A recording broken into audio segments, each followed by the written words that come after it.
Muy buenos días a todos. Es un honor darles la bienvenida a estas primeras jornadas empresariales y de liderazgo y emprendimiento. Un encuentro que ha sido cuidadosamente organizado por PIMEF, por la petita y mitjana empresa d'Eivissa y Formentera, para ofrecerles una visión amplia y profunda de los desafíos y también de las oportunidades que enfrentan nuestras empresas en el contexto actual. Nos encontramos en Hard Rock Hotel Ibiza, un lugar emblemático que encarna perfectamente el dinamismo y la innovación que aspiramos a infundir en nuestro sector empresarial a través de este tipo de jornadas. Y como les decía, son las primeras, pero no serán las últimas. PIMEF es la federación empresarial más representativa de las pitiusas. Desde su fundación en 1977 trabaja incansablemente para fortalecer y para apoyar a las empresas locales de Ibiza y Formentera, promoviendo el desarrollo económico-social de nuestras islas. Fíjense en las cifras. Actualmente PIMEF está integrada por 55 asociaciones que a su vez aglutinan a unas 1.600 empresas que dan trabajo a entre 8.000 y 13.000 personas al año dependiendo de la temporada. Como la voz principal de las pymes en nuestra región, PIMEF es un interlocutor esencial ante los agentes sociales y las administraciones públicas, participando en numerosos órganos generales y sectoriales creados por las administraciones autonómicas y locales. Es la voz de los empresarios.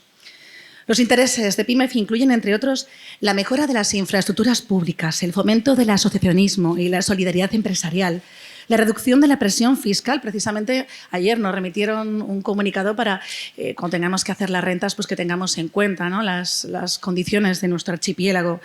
También en cuanto a negociación colectiva y el apoyo constante a las asociaciones y empresas.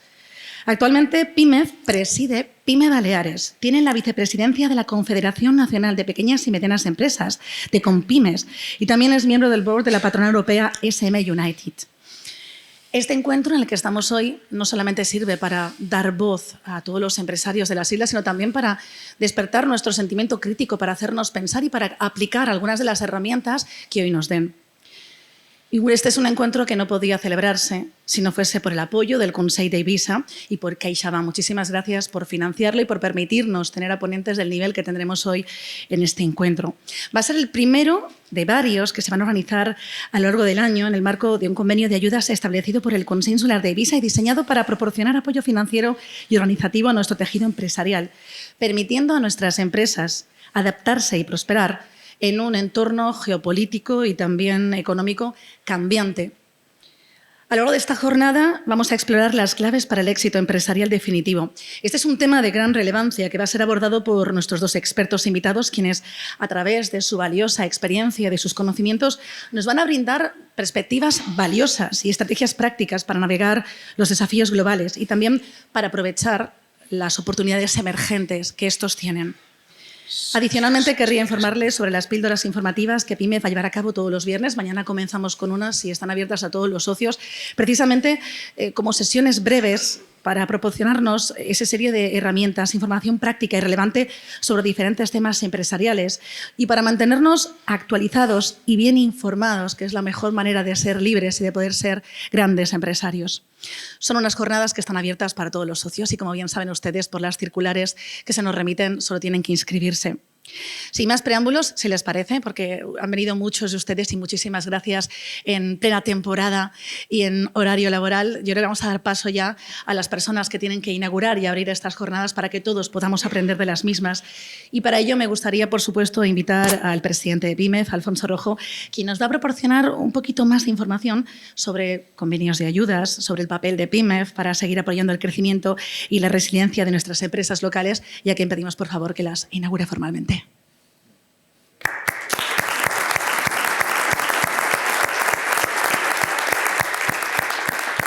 Muy buenos días. Lo primero, muchísimas gracias por estar aquí a estas alturas de la temporada, prácticamente fin de mes, fin de semana. La verdad es que es un logro teneros a todos aquí y es un orgullo para todos nosotros. No voy a decir ya nada más de PIMEF, ya lo ha dicho prácticamente todo Montse. Yo simplemente mostrar el orgullo de poder colaborar y de sentir de cerca la colaboración, en este caso tanto de la Caixa como del Consell Insular, para realizar este tipo de eventos.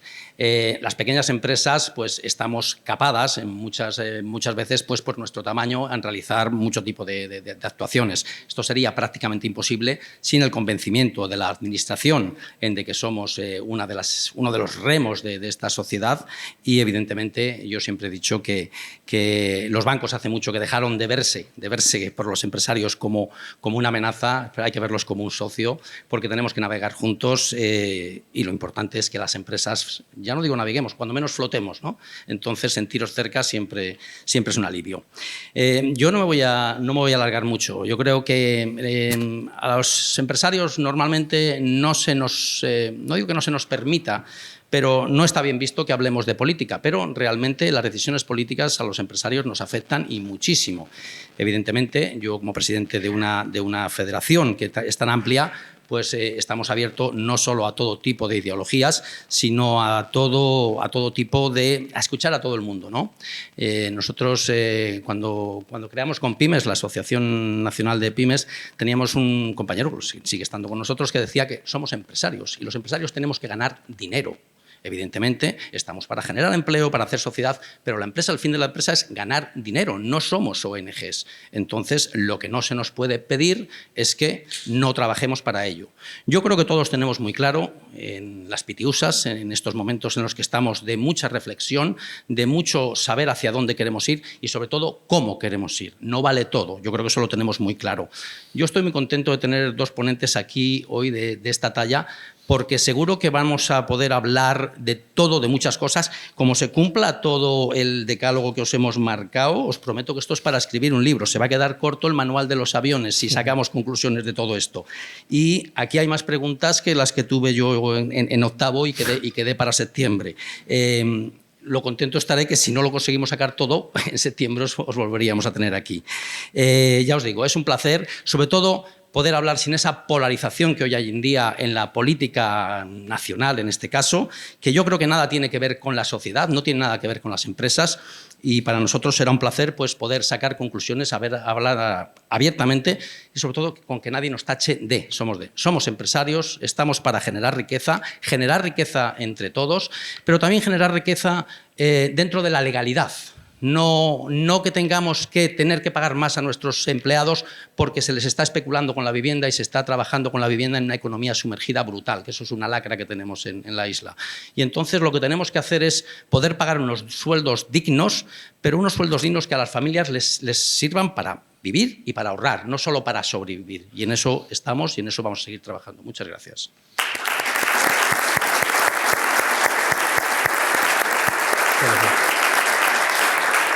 Gracias, señor Rojo. Decía usted que los empresarios no somos ONGs. Yo creo que los presidentes de las asociaciones sectoriales sí que lo sois un poquito porque entregáis vuestro tiempo, vuestros conocimientos para apoyarnos a todos. Así que muchísimas gracias por la parte que me toca. A continuación, tengo el honor de presentar a Marta Guitián, directora del Centro de Empresas de Ibiza y Formentera de CaixaBank, porque, como bien decía el señor Rojo, los empresarios necesitamos muchísimo a los bancos.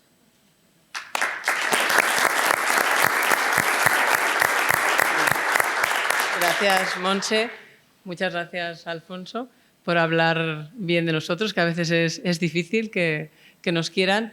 Gracias, bienvenidos a todos a este evento. Gracias a Pymes por contar con nosotros. La verdad que es un privilegio para nosotros poder participar, porque para nosotros es súper importante tener cerca a las personas, cerca a los clientes y cerca al empresario.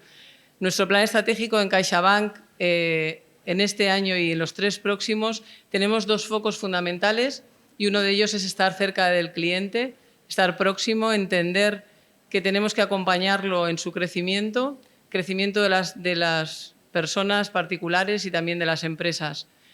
La proximidad, de hecho, aquí en Ibiza y Formentera, en las Pitiusas, si sabéis que CaixaBank está en todos los municipios, tenemos un centro de empresas, 2 de pequeñas y de grandes empresas, con 15 figuras comerciales que estamos constantemente en apoyo y en visitas con todos los empresarios de Ibiza y Formentera. Y otro foco también muy importante, que es la calidad de servicio, el asesoramiento y la especialización. Y prueba de ello es nuestro departamento de hoteles y turismo, que, como sabéis, pues habla el lenguaje de los hoteleros, que a veces es muy importante entender y ser sensibles a las necesidades y al crecimiento de este sector tan importante como es en Ibiza y Formentera. Y también pensad que nuestra entidad quiere ser un grupo financiero innovador, quiere ser un líder y sobre todo también referente en sostenibilidad. No quería dejar de hablar de este tema, que para nosotros es muy importante desde nuestra propia organización. De hecho, hasta los retos que tiene hasta la alta dirección está retado la sostenibilidad. Para nosotros es muy importante desde el interior y también, por supuesto, de la cartera de inversión de nuestros clientes. Tenemos un compromiso de 2050 de tener una emisión neta cero y una rebaja en el 2030 de un 30%. Por tanto, es un tema que supongo que también abordaremos y que también es muy importante. Evidentemente, estamos en una situación económica y un panorama global bastante complejo, con incertidumbre, con elecciones en gran parte del mundo. En Europa las tenemos el día 9, en Estados Unidos en noviembre. Seguramente serán temas que a todos nos afectan y que creo que es muy importante que hoy podamos compartir con estos ponentes que tenemos de gran altura y que todos conocemos, súper reconocidos, y que es una gozada poder pensar que aquí podemos aprender entre todos y reflexionar sobre temas que nos importan para un crecimiento al final empresarial, esos desafíos que tenemos aquí en este tiempo que nos encontramos y que al final nosotros queremos ir de la mano porque entendemos que hay que potenciar la inversión. Como banco solvente podemos ayudar con la financiación, pero sobre todo es importante que haya un crecimiento sostenido en el tiempo y que permita que las empresas tengan un crecimiento a largo plazo. Muchísimas gracias.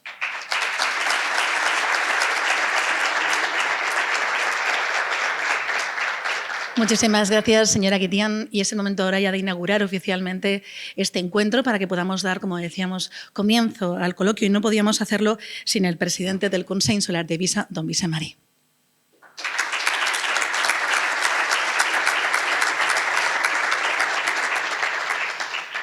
Molt bon dia a tothom. Bon dia. Simplemente quería aprovechar esta oportunidad para daros a todos los presentes las gracias por vuestra asistencia.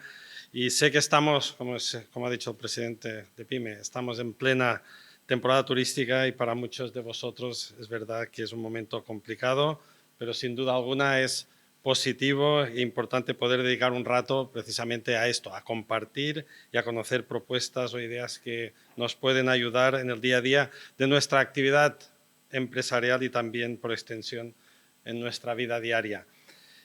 Y tengo que dar las gracias también a PYME y a todo su personal, María Ángeles y todos los que formáis la gran familia de PYME, a la consellera María Fajarnés y, como no, a CaixaBank por su implicación en la organización de este tipo de actividades que complementan sin duda la actividad de nuestras pequeñas y medianas empresas que son, sin ningún tipo de dudas, el pulmón, el motor de la economía de esta isla. Y también quería agradecer a los dos ponentes, Albert Rivera y Daniel Lacalle, ponentes de gran altura, como se ha dicho, un lujo teneros aquí entre nosotros para que nos podáis transmitir vuestra visión de la economía insular, de cómo afectan los diferentes acontecimientos que tienen lugar fuera de esta isla, en este mundo tan globalizado, y por lo tanto, sin duda alguna, vuestra opinión, vuestra visión será de mucha importancia, de vital importancia para todos nosotros. Pues nada, bienvenidos a esta isla, y yo sé que no soy objetivo cuando hablo de Ibiza, porque evidentemente estoy hablando de mi casa, de nuestra casa, pero estoy convencido de que os sentiréis aquí como en vuestra casa, sin duda alguna. Y como decía, tenemos por delante una interesante jornada para compartir y analizar diferentes aspectos relacionados con la economía desde una visión tanto desde el punto de vista geopolítico como desde los propios datos y situación macroeconómica del país. Aspectos que de entrada pueden parecernos algo lejanos y ajenos a nuestra actividad diaria, pero que, como veremos, son sin duda argumentos clave para vosotros como empresarios y también para la sociedad en general. Y qué duda cabe, y lo hemos visto últimamente, la situación política, los conflictos bélicos o sociales en nuestro entorno más cercano, y podemos hablar de Ucrania, por ejemplo, también lo que está ocurriendo en Gaza, tienen efectos ya sea en la subida de precios, de determinados productos o mercancías, las dificultades de distribución e incluso la escasez de productos. Pero también hablamos de afrontar otros aspectos que nos afectan particularmente aquí en la isla, como pueda ser, y como ha dicho también el presidente Pipe, ser la oferta ilegal, los problemas de vivienda o la problemática de movilidad generada por el incesante aumento de vehículos en nuestras carreteras. Y como digo, son temas de absoluta actualidad que espero que sean del interés y del provecho de todos, porque el objetivo, sin duda alguna, es conocer, analizar, para poder decidir y para poder seguir avanzando.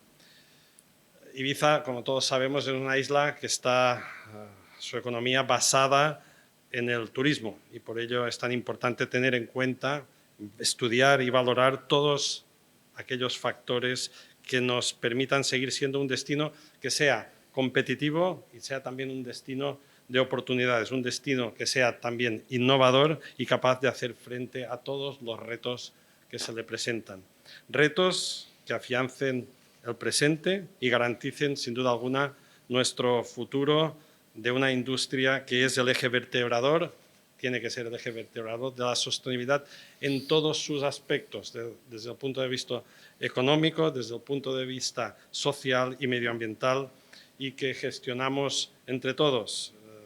Por ello, de nuevo, muchas gracias por vuestra asistencia, gracias a los ponentes y esperamos con ansiedad poder escucharos. Muchas gracias.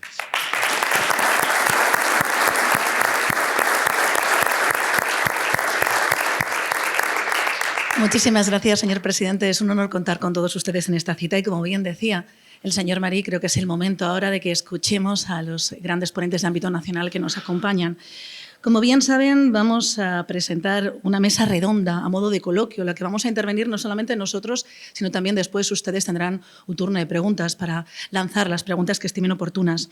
Hemos titulado este encuentro Perspectivas económicas y geopolíticas globales, desafíos y oportunidades para el sector empresarial de Ibiza. Y fíjense que hemos traído aquí a casa precisamente todo lo que nos está afectando en el entorno, lo que puede perjudicarnos o beneficiarnos como empresarios. Para ello hemos querido invitar a dos figuras prominentes de ámbito empresarial, financiero y político, de ámbito internacional, porque ahora mismo decir nacional sería quedarnos cortos. Ellos son Albert Rivera y Daniel Lacalle. Les voy a rogar, mientras leo sus biografías, que cada uno de ustedes vaya saliendo, que se sienten en los asientos de los lados para que yo pueda estar con ustedes en el medio dirigiendo las preguntas oportunas y, bueno, y para que todos conozcamos un poquito más quiénes son y por qué están hoy aquí. Comenzamos con Albert Rivera.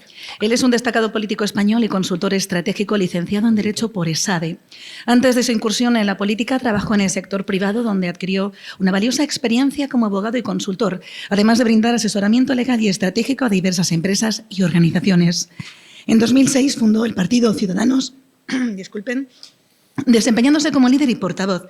Bajo su liderazgo, Ciudadanos experimentó un crecimiento significativo, convirtiéndose en una fuerza política relevante en España y defendiendo posturas liberales en temas sociales y económicos. Además de esta carrera política, Rivera ha sido un activo comentarista y analista en medios de comunicación, destacándose por su capacidad para comunicar ideas de manera clara y persuasiva. Su liderazgo y análisis le han valido un reconocimiento amplio, posicionándolo como una figura influyente en el debate público español. Bienvenido, señor Rivera. Muchísimas gracias por acompañarnos. Un placer.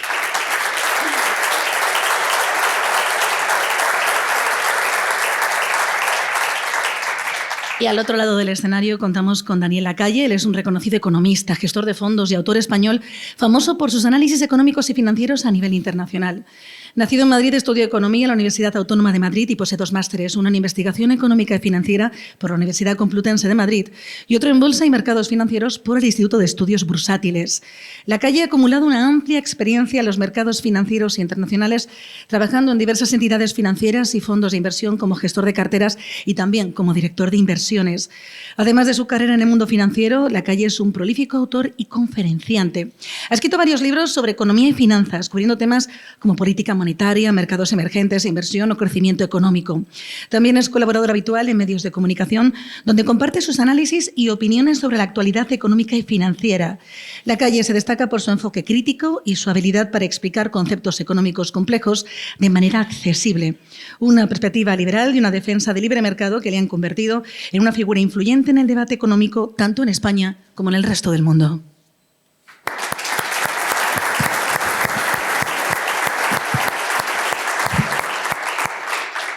Y si me lo permiten, pues subo con ustedes. Vamos a iniciar este coloquio por varios bloques. En primer lugar, intervendrá cada uno de ustedes para hacer una disertación sobre el tema que nos compete. Y después, si les parece, en diversos bloques yo les iré lanzando una serie de preguntas que podrán contestar el que quiera de los dos, o de repente si uno de los dos hace una disertación que al otro le despierta algo que también la compartan. En esencia, que seamos libres en compartir conocimientos, que creo que es lo más bonito y lo más generoso que se puede hacer. Así que, si les parece, señor Rivera, es su turno de intervención. Muy bien. Pues, en primer lugar, muchas gracias al Consell, al presidente, a la consellera Fajarnés. Gracias por la iniciativa, a PIMEF por traernos aquí y por organizar este evento, y también a CaixaBank por estar al lado de las empresas. Y una especial mención, si me permiten, a don Abel Matutes y a todo su equipo también de Hard Rock y toda la gente que trabaja aquí por habernos acogido en este hotel, a Jorge también, a todos los que veo por aquí. Para mí es un honor estar aquí, compartir con Daniel. No sé si debatiremos mucho, no nos vamos a pelear, ya lo digo porque ya les avanzo, le hago un poco de spoiler, somos amigos, buenos amigos, lo cual es difícil, pero sí, algunas cosas seguramente que lo veremos con alguna otra perspectiva que será más complementaria probablemente que de discusión pura y dura. Pero para mí es un honor compartir con él, siempre aprendo cuando comparto con él cualquier cosa y es un honor para mí estar con él. Dicho todo esto, yo voy a intentar hacer un marco, si les parece, más geopolítico, tiene más sentido, teniendo aquí un economista de prestigio como Daniel, pues me parece que la perspectiva más macroeconómica nos la dará él y le escucharemos atentamente. Pero, bueno, por mi experiencia política y por la parte ahora que hago como consultor también a nivel nacional o internacional, con empresas, pero también con gobiernos, con administraciones, en esa colaboración público-privada, pues bueno, si me permiten, me le daré mi humilde opinión o perspectivas de cómo está la situación geopolítica. En primer lugar, de más a menos, luego acabaremos, si os parece, con Ibiza y con Formentera, con las Pito Islas y también con Baleares en general, pero si me permiten, una visión global, ¿no? Primero, el mundo que vivíamos desde el muro de Berlín hasta hoy, probablemente, o hasta hace poco, hablamos antes con Daniel en el avión, probablemente esté cambiando o ha cambiado. Eso que pensamos con la caída del muro, que el capitalismo y que el libre mercado y que ese inicio, digamos, de la época de globalización que ha durado un tiempo es el estado natural de las cosas, pues la verdad, si les tuviera que dar un titular, es que yo creo que no, que lamentablemente las autocracias están ahí, que hay un alineamiento también de países, que la guerra de Ucrania, la invasión de Ucrania, junto con otras cuestiones a nivel global, pues está provocando que esa globalización se convierta en un poquito menos globalización y un poquito más bloques políticos, comerciales, pseudocomerciales, que es lo que creo que se está configurando en este momento. ¿Dónde está Europa y España en este momento? Bueno, yo creo que estamos, obviamente, al lado de Estados Unidos en ese bloque tradicional occidental, pero con muchas dudas, probablemente, muchas nubes todavía por despejar en lo que viene en los próximos años. Hemos sido también aliados y compradores y en definitiva, parte de ese mercado también chino. Hemos tenido comercio y libertad de comercio en los últimos años con más países, y el gran debate que está ahora en el mundo es hacia dónde vamos, de ese mundo global y capitalista, si realmente vamos a ir a un mundo menos global y quizá menos democrático, quizá más autocrático, quizá con una combinación de ambas cosas. Yo creo que vamos algunos pasos atrás en eso, probablemente en las próximas décadas, con un protagonismo, estará de acuerdo Daniel, sin duda, de Asia, que ya lo tenemos aquí, del Pacífico como eje principal en las próximas décadas. Yo creo que está de los años 20 a los años 50, probablemente el protagonismo del siglo va a ser de Asia, sin duda, no solo de China, de Asia en general, también de la India, Indonesia, en fin, otros países players interesantes e importantes en el mapa político. Va a ser muy importante también qué papel juegan esos países pseudoneutrales o llamados neutrales, ¿no? Es decir, qué va a hacer la India respecto a esos bloques comerciales, qué va a hacer en Latinoamérica Brasil, qué va a hacer México. Como saben ustedes, en las últimas votaciones que se han producido en la ONU, pues no ha habido un alineamiento tan claro como nos gustaría a lo mejor a algunos, ¿no? Con la guerra de Ucrania, por ejemplo, porque algunos países han mantenido posiciones más que templadas de estar en los dos lados del río, ¿no? Entonces, bueno, yo creo que vamos a un mundo menos global, a un mundo con más preferencia comercial entre bloques, y ahí estamos al lado de Estados Unidos, al lado de Europa y al lado de la democracia, que la democracia tiene cosas maravillosas, pero también tenemos que debatir qué hacemos con nuestra burocracia, qué hacemos con nuestras agendas de cambio climático y de agendas, por tanto, también de crecimiento. Estamos ahí creando un nuevo mapa en el que, paradójicamente, algunas autocracias como China son los campeones. Entonces, también habrá que preguntarse si la Agenda 2030, si la hoja de ruta, digamos, de Europa y de Occidente, particularmente de Europa, si le está dando buenos resultados a Europa, ¿no? En el mundo. Porque está bien ser los campeones del fair play, pero esto va de ganar el campeonato, ¿no? Entonces, ¿el campeonato quién se lo está llevando? Se lo está llevando China. Y la chinificación, digámoslo así, de los últimos años es evidente. Con lo cual, en términos de PIB y de crecimiento, Asia está como un tiro, China encabeza ese crecimiento, Estados Unidos resiste mejor que Europa, probablemente por la fortaleza de su economía, por la libertad de movimiento de su economía. Ahora mismo está pues, en un pleno empleo, nos dirá luego Daniel los datos de la perspectiva, que incluso se han planteado pues no solo no bajar los tipos, sino hay un debate sobre si incluso subirlos. Con lo cual, digamos que se está defendiendo Estados Unidos, pero Europa tenemos una población envejecida, somos el continente con una media de edad más alta, 42 años Europa, 43 años España. O sea, lideramos la población envejecida del mundo, la baja natalidad europea, especialmente la española, preocupante, unas tasas de bienestar tan altas que a la vez son propiamente lastre del crecimiento. Vamos a hablar claro, nos enorgullece tener una red social, tener subsidio de paro, tener pensiones, tener una sanidad universal, todos esos grandes logros que ha conseguido Europa en las últimas décadas, pero la realidad es que ante un mundo como el que les digo, nuestra maniobra política, los que hemos hecho política, del presupuesto público, si le coges las pensiones, la sanidad y la educación y los funcionarios, te queda un 25% que decidir, el otro 75% está comprometido. Lo cual, digamos, en términos económicos, Europa tiene también su éxito, paradójicamente es ahora mismo también parte de su lastre de estructura, podemos decirlo, ¿no? Entonces, yo no soy muy optimista, la verdad, con Europa. Hemos demostrado en política internacional en Europa, aquí que me corrija el exministro, hemos demostrado que tampoco tenemos una voz europea única. De hecho, España acaba de hacer algo impensable y a mi modo de vista un gran error, que es este reconocimiento unilateral del Estado palestino, incluso con el presidente diciendo qué fronteras tiene que tener ese Estado, que me parece una barbaridad en el mapa que estamos viviendo ahora mismo. Y Europa no tiene una voz, tiene 27 voces, o 3 o 4, otras que callan y otras que dicen otra cosa. Entonces, no tenemos una política exterior europea nítida, la política económica y el crecimiento económico europeo es mucho más bajo que la media, una población envejecida.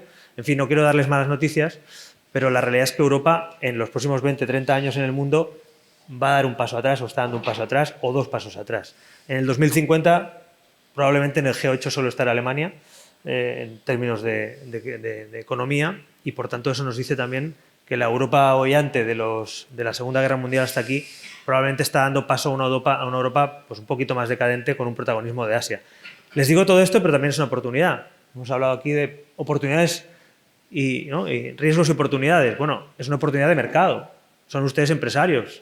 Esto quiere decir que un pequeño empresario haciendo las cosas bien y tiene una buena estrategia, invirtiendo en tecnología, puede competir en un mundo global.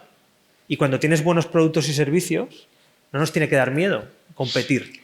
Porque si tenemos buenos productos y servicios, competir es bueno. Lo malo es cuando tienes malos productos, malos servicios y poca competitividad.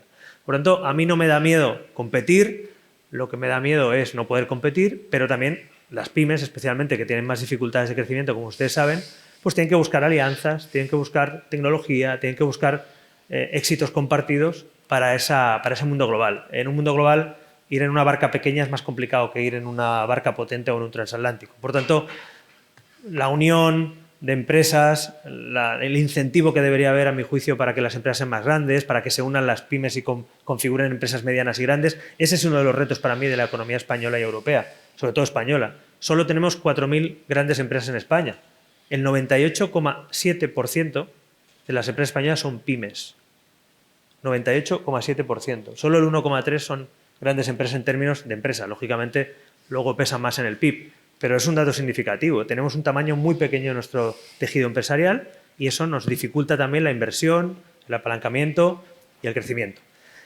Por tanto, yendo ahora ya más a Ibiza para acabar y a las Islas Baleares en general y particularmente Ibiza y Formentera, obviamente del turismo no les voy a hablar a ustedes, pues no hay nadie más probablemente en el mundo entero que sepa más que la gente de Ibiza para hablar de turismo, pero sí, si me permiten, alguna pincelada también, bueno, de geopolítica y de política, ¿por qué no decirlo? Sé que el debate está abierto, venimos todo el día hablando de ello, desde el avión hasta el desayuno y viendo la prensa local, lo hemos visto.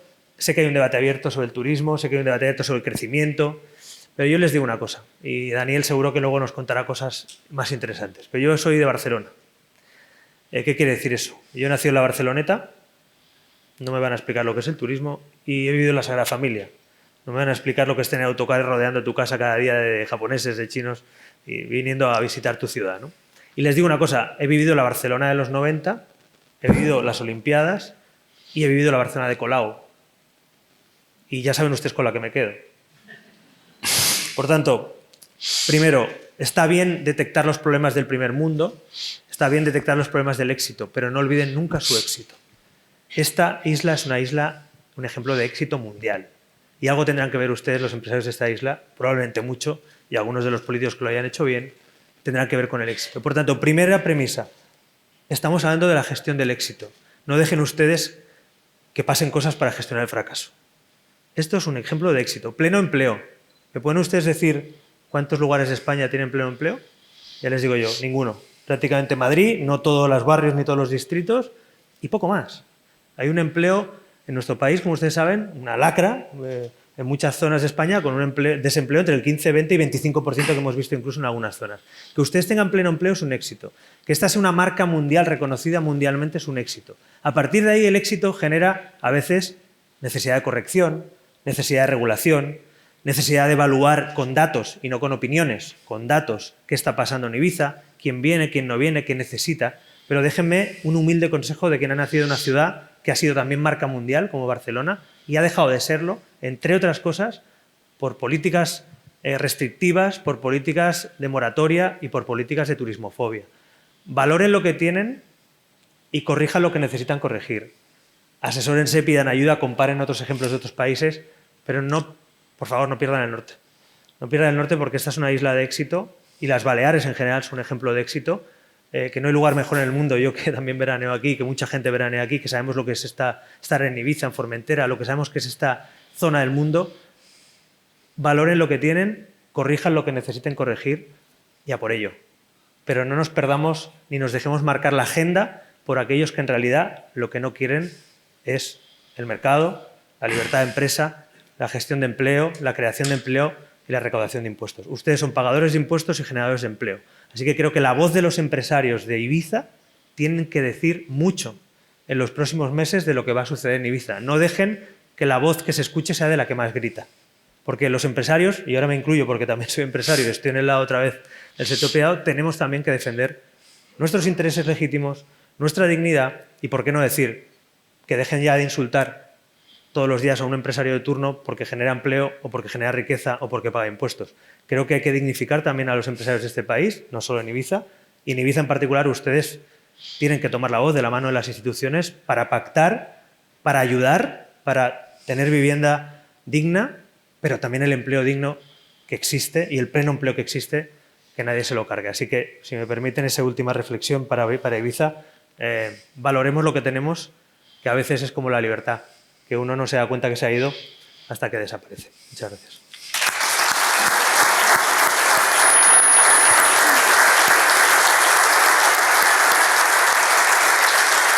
Muchísimas gracias, señor Rivera. Bueno, ya nos ha dicho que tenemos una receta que funciona muy bien, que es copiada en todo el mundo, que si tenemos que equilibrar los ingredientes y hacer que sea mejor y que esos componentes ácidos que tienen, pues que realmente dejen de hacernos daño, podemos hacerlo y corregirlo. También nos ha alertado del riesgo de las autocracias que no nos permiten saber hacia dónde vamos, de la emergencia que está teniendo Asia en ámbito internacional, de los peligros del sistema actual europeo y también, bueno, nos ha dado consejos para que sepamos que podemos competir, que tenemos las herramientas, que en Ibiza y en Formentera somos un ejemplo de empresas de ámbito internacional, que nos aliemos, que aboguemos por la tecnología, que nos unamos, bueno, y que aquí somos las pequeñas y medianas empresas, pero intentemos ser cada vez más medianas y menos pequeñas.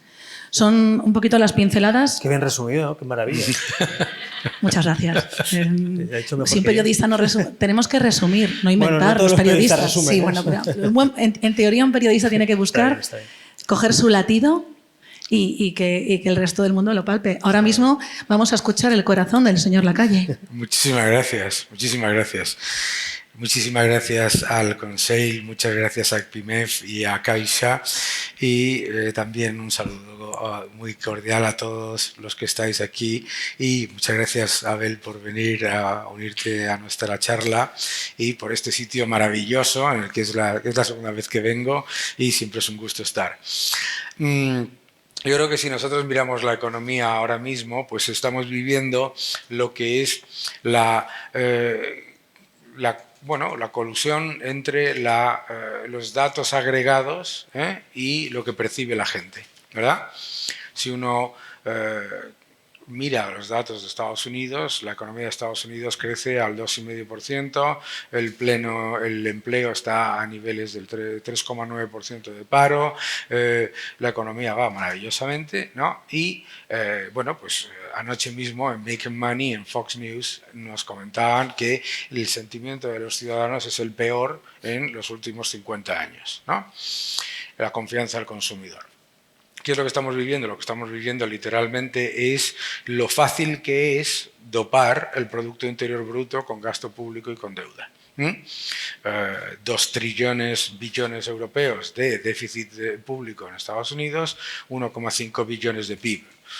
Claro, si yo siempre digo cuando hablas de economía es muy importante recordar que con la tarjeta de crédito de otro todos los restaurantes son baratos.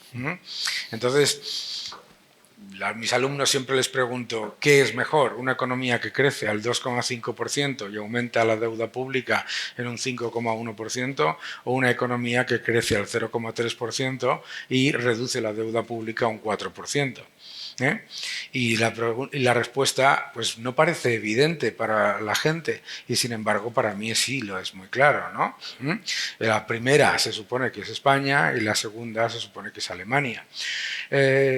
Me preocupa mucho, por lo tanto, que se genere una percepción generalizada de que las políticas que se han llevado a cabo en los últimos años son las correctas, ¿no?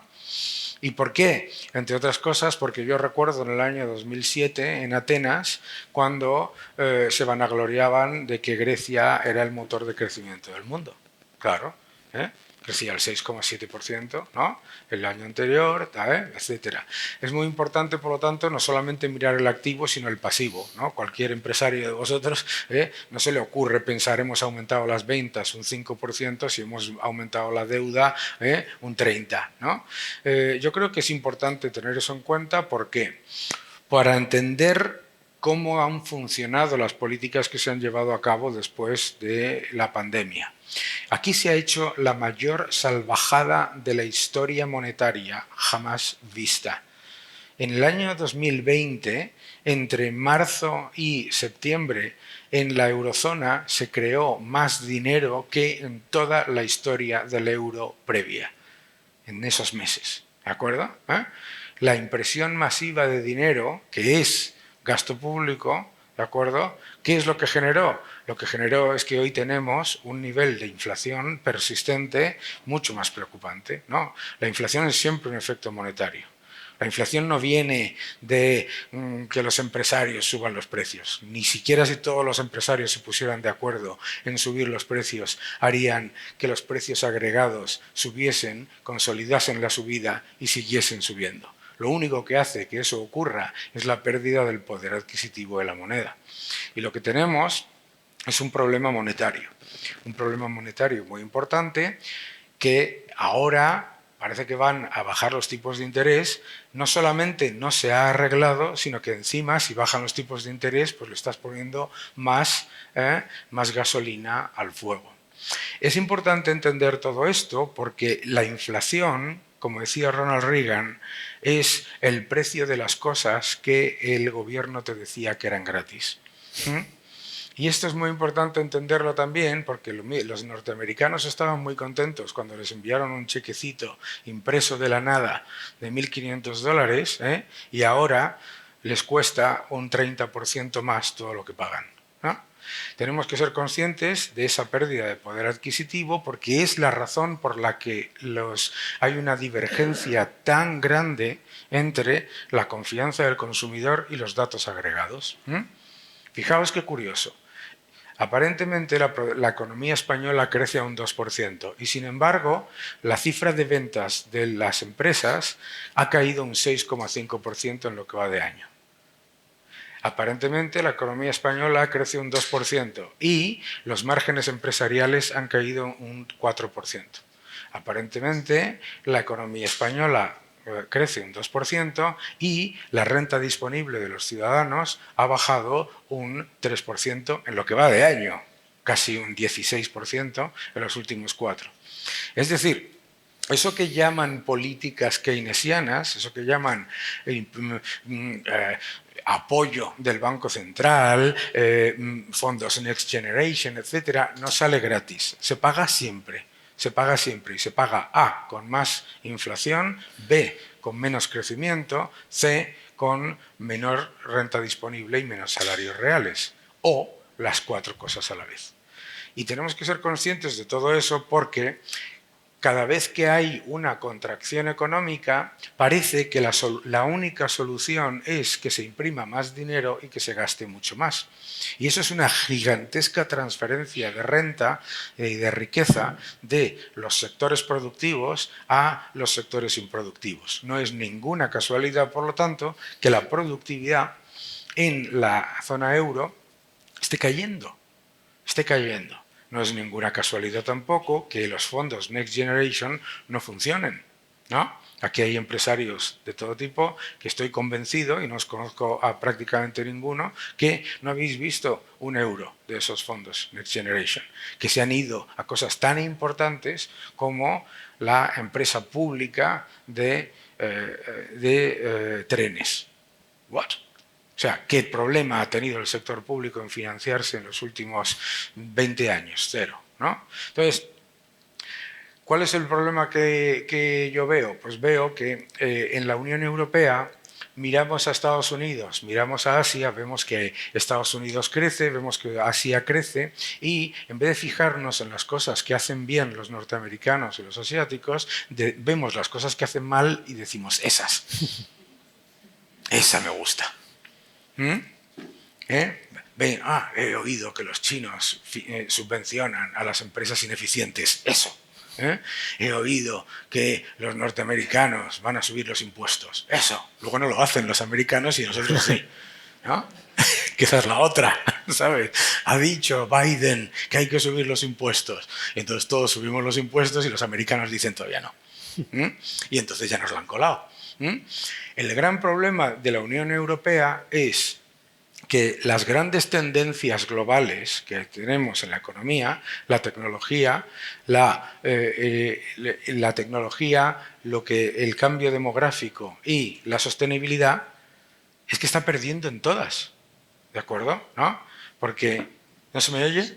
¿No me se oye? Pues yo es que me oigo tan alto, ¿sabes? Yo decía que la diadema la creó Satán junto con Microsoft.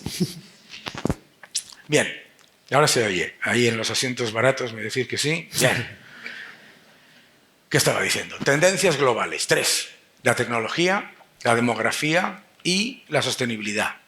Y estamos perdiendo en las 3. En la tecnológica ni nos hemos presentado. Ni nos hemos presentado en la Unión Europea. No tenemos gigantes tecnológicos. Tenemos unas empresas que llaman tecnológicas, que no son empresas tecnológicas, son empresas de distribución tecnológica, que es otra cosa. ¿De acuerdo? No estamos en la batalla tecnológica. El reto demográfico, lo ha comentado Albert. A mí me gusta llamarlo reto demográfico y longevidad, no envejecimiento, porque yo ya estoy por el lado del envejecimiento. Me molesta que Albert utilice el concepto Yo estoy en la media europea, justo. Bueno, pero tenemos un problema claro con un reto demográfico. ¿Por qué? Porque además en la Unión Europea tenemos la ecuación más peligrosa de la economía mundial, que la dijo Angela Merkel hace unos cuantos años. La Unión Europea es aproximadamente un 5% de la población del mundo, alrededor del 20% del Producto Interior Bruto y un 50% del gasto público. Pero es que estaba equivocada. Es un 5% de la población, alrededor de un 23% del Producto Interior Bruto y un 57% del gasto público del mundo. Y tenemos, por lo tanto, que darnos cuenta de que no vamos a conseguir vender al mundo la tercera pata, la de la sostenibilidad, con un ejemplo que no funciona.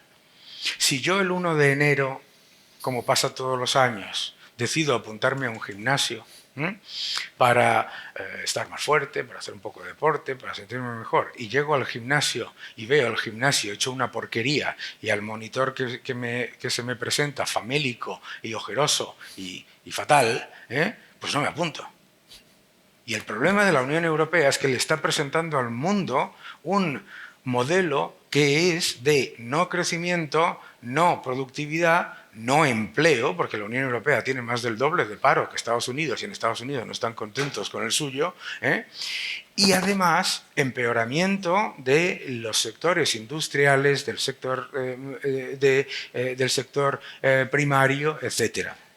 Por lo tanto, lo peor que podemos hacer en España es caer en la complacencia,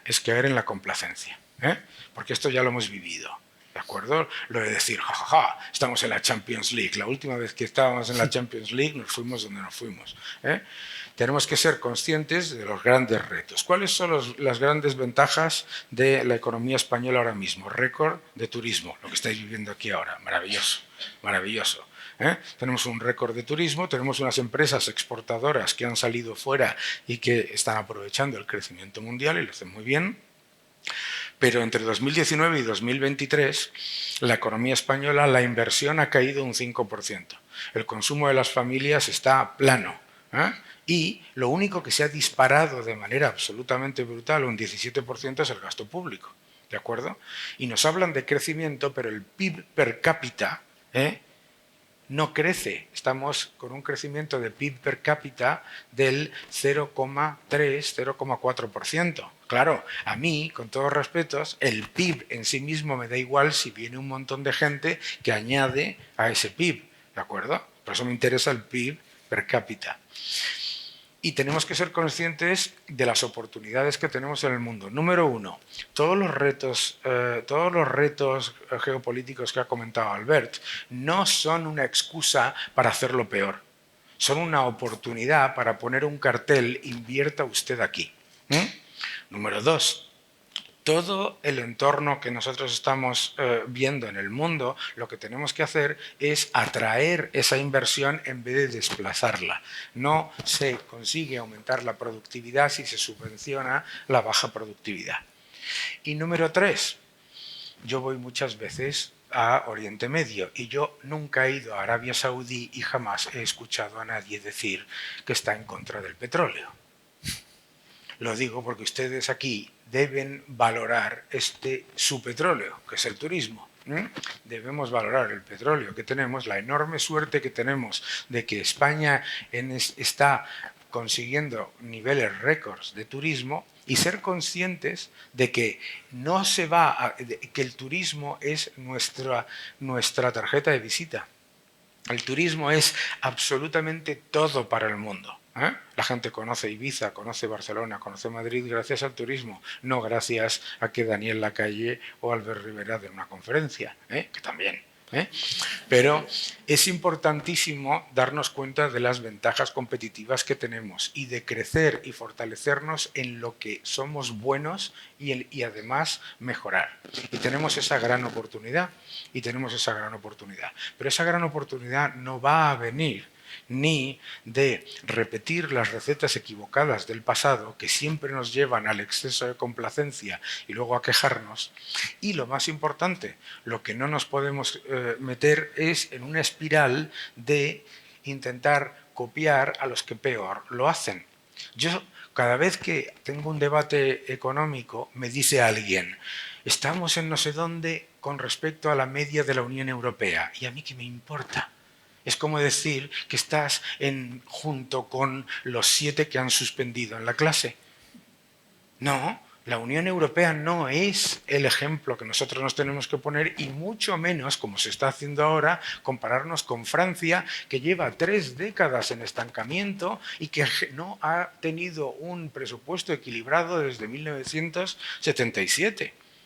Tendremos que compararnos con los mejores. La política energética es equivocada y hay que cambiarla. Es un error y esto es importantísimo en las próximas elecciones. Nos estamos metiendo en un problema tremendo en Europa, en el que con una política energética equivocada y con una visión miope e ideológica de la energía, vamos a pasar de depender de Rusia a depender de Rusia y de China como cracks. Muy importante cambiar la política agraria y la política ganadera, y muy importante cambiar la política industrial. Recordemos que la Unión Europea se puso como objetivo aumentar el porcentaje de la industria en el Producto Interior Bruto y ha pasado de tener un 21% de industria a tener un 14%. Eso es un éxito, ¿eh? O sea, de hacer las cosas mal, ¿no? Por lo tanto, es la oportunidad de no caer en el error de que todo lo que viene de la Unión Europea es bueno, no caer en el error de la complacencia y aprovechar las cosas buenas de los demás y no copiar las malas. Muchísimas gracias.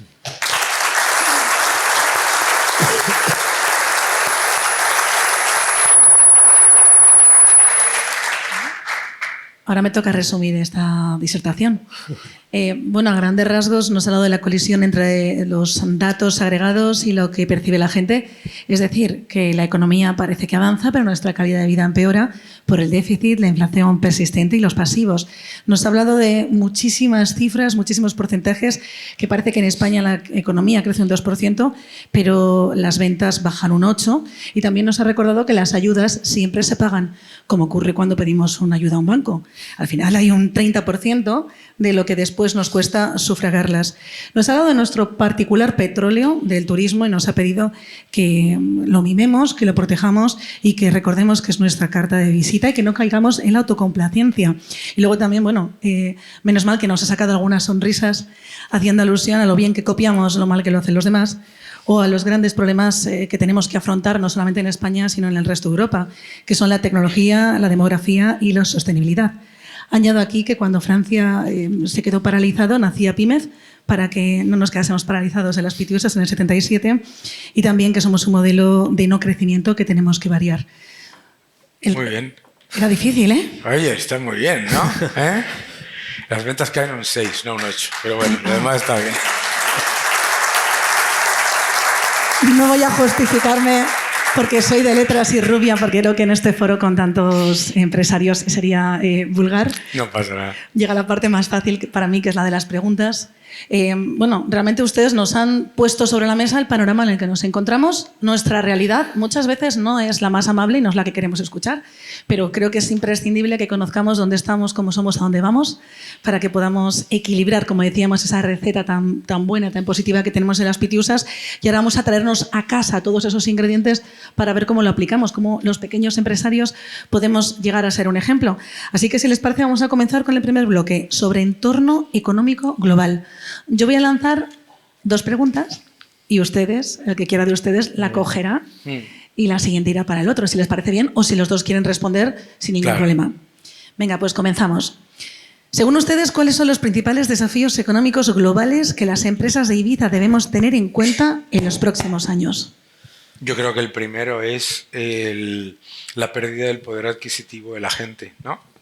Ahora mismo el consumo del mundo está tirando por el aumento del endeudamiento. O sea, se ha consumido el ahorro acumulado durante la pandemia y ahora está aumentando mucho la deuda por tarjetas de crédito, la deuda de las personas. Entonces, ser conscientes de que puede haber un cambio de tendencia en el consumo y aprovecharse como, fundamentalmente, en economía lo más importante es nunca intentar gestionar lo que no depende lo que no depende de uno. Los empresarios tienen que gestionar lo que depende de ellos, sus costes, su gestión del día a día, etcétera, etcétera. Pero no caer en el error de invertir porque bajen los tipos de interés, porque si una inversión no es rentable con los tipos de interés un 0,25% más altos o más bajos, si lo que hace el diferencial de rentabilidad de esa inversión son 25 puntos básicos, esa inversión es un peligro público. Eso es importante entenderlo, porque veo mucha gente diciendo ¿cuándo van a bajar los tipos de interés para decidir tomar una decisión de inversión? Si tu inversión, el baremo que la hace rentable o no rentable son 25 puntos básicos, es una bomba de relojería. Entonces, no caer ni en el exceso de complacencia, ni tampoco llevar a cabo un posicionamiento de pesimismo brutal, ¿no? Yo creo que los empresarios en España en el año 2020 se han comportado de manera absolutamente admirable, ¿no? Mirad, en el año 2020 el presidente del gobierno salió por televisión diciendo lo siguiente, ¿no? Diciendo que iba a haber un confinamiento que iba a ser, y cito, como unas vacaciones, que solamente se le ocurre a un burócrata decir semejante tontería, ¿de acuerdo? Y dos, que lo que había que hacer era consumir y gastar como si no pasase nada, ¿no? Bien, las empresas hicieron exactamente lo contrario. Se pusieron rápidamente a funcionar, se pusieron rápidamente a ahorrar, se pusieron rápidamente a ser muchísimo más prudentes y gracias a eso hemos tenido la única pandemia de la historia de la humanidad en la que no ha habido escasez. La única. Entonces, los empresarios, como hacía aquel mago catalán maravilloso, que se ponía una medalla gigantesca cada vez que hacía un truco, pues lo que tenéis que hacer es poneros la medalla y seguir haciendo lo que habéis hecho desde el año 2020, ser prudentes y no caer en el exceso ni de complacencia ni de pesimismo. Yo añadiría ya ver las oportunidades también y leer bien las tendencias, ¿no? Leer las tendencias globales, como decía, por ejemplo, el tema del consumo y del gasto, Daniel, estar informado de todo eso te da una perspectiva, pues a veces un poquito por encima de la media, ¿no? Al final, eso no es solo para grandes empresas ni para el IBEX, al revés. Las pymes, precisamente, para ser competitivos, tienen que tener también una visión estratégica. Claro. Y si la estrategia está unirte con la empresa competidora o aglutinar fuerzas con otro o incorporar tecnología o trabajar con capital riesgo para poder crecer. Es decir, yo creo que hay que estar abiertos también como pymes y no dejar solo a las grandes empresas esa labor, porque si no jugamos con menos información y con menos músculo financiero y con menos tecnología. Es decir, uno de los retos de las pymes es el reto tecnológico, el reto financiero de músculo y el reto del tamaño que decíamos antes para abordar eso. Entonces yo recomendaría, en la medida de lo posible, no siempre es posible, como decían los británicos, el next corner, ¿no? Es decir, no hay que mirar solo la facturación, con una mano hay que estar en la caja de la facturación y con la otra en la visión estratégica, es decir, qué tendencias hay en el mundo, qué está pasando en mi sector, qué está pasando en el mundo global, pues desde una guerra hasta una tendencia concreta económica, a una oportunidad. Yo estaría atento a eso. Las pymes también tenemos que estar atentas a eso, porque no le dejamos solo a las grandes compañías esas decisiones. Claro. Y nosotros jugamos como una especie de barquita y a ver si vienen las olas o nos llevan a la deriva, ¿no? Pues yo creo que hay que poner también rumbo y organizarse, porque yo creo que sufrimos mucho cuando somos pequeños y hay un punto en que el agregado con otra empresa, la sinergia, pongo el ejemplo del retail, por ejemplo, ¿no? Oye, pues yo soy una marquita de retail, pero tengo problemas de circulante, tengo problemas de fabricación, tengo problemas de plataforma tecnológica. Oye, a lo mejor hay que compartir con otras empresas algunas cosas en vez de solo competir, a lo mejor hay que hacerse más grande para salir al mundo. Entonces, bueno, aquí en el turismo, poniéndolo en particular, que tenéis la joya, la corona del turismo mundial prácticamente, pero también hay que ver qué está pasando en el mundo, qué tendencias hay y que os puedan, bueno, tenéis la suerte de tener una oferta, una demanda mundial. Hay otros lugares que tienen demanda local o demanda regional. Ibiza tiene demanda mundial. ¿Cuál eso te hace jugar la Liga Mundial también, ¿no? Estamos en la casa de una de las grandes empresas seguramente de este país, que es Grupo Palladium, que es otra liga, podemos decirlo así, pero que también sobrevive y vive trabajando con muchas pymes, ¿no? Entonces, claro, yo ahí creo que más vale compartir y agregar valor y darle valor añadido a nuestras empresas que hacer la guerra por nuestra cuenta y hacernos pequeñitos. Ahí sufriremos más, ¿no? Por contextualizarles, que sepan que probablemente nadie de esta sala en la pandemia hizo yoga ni hizo pan.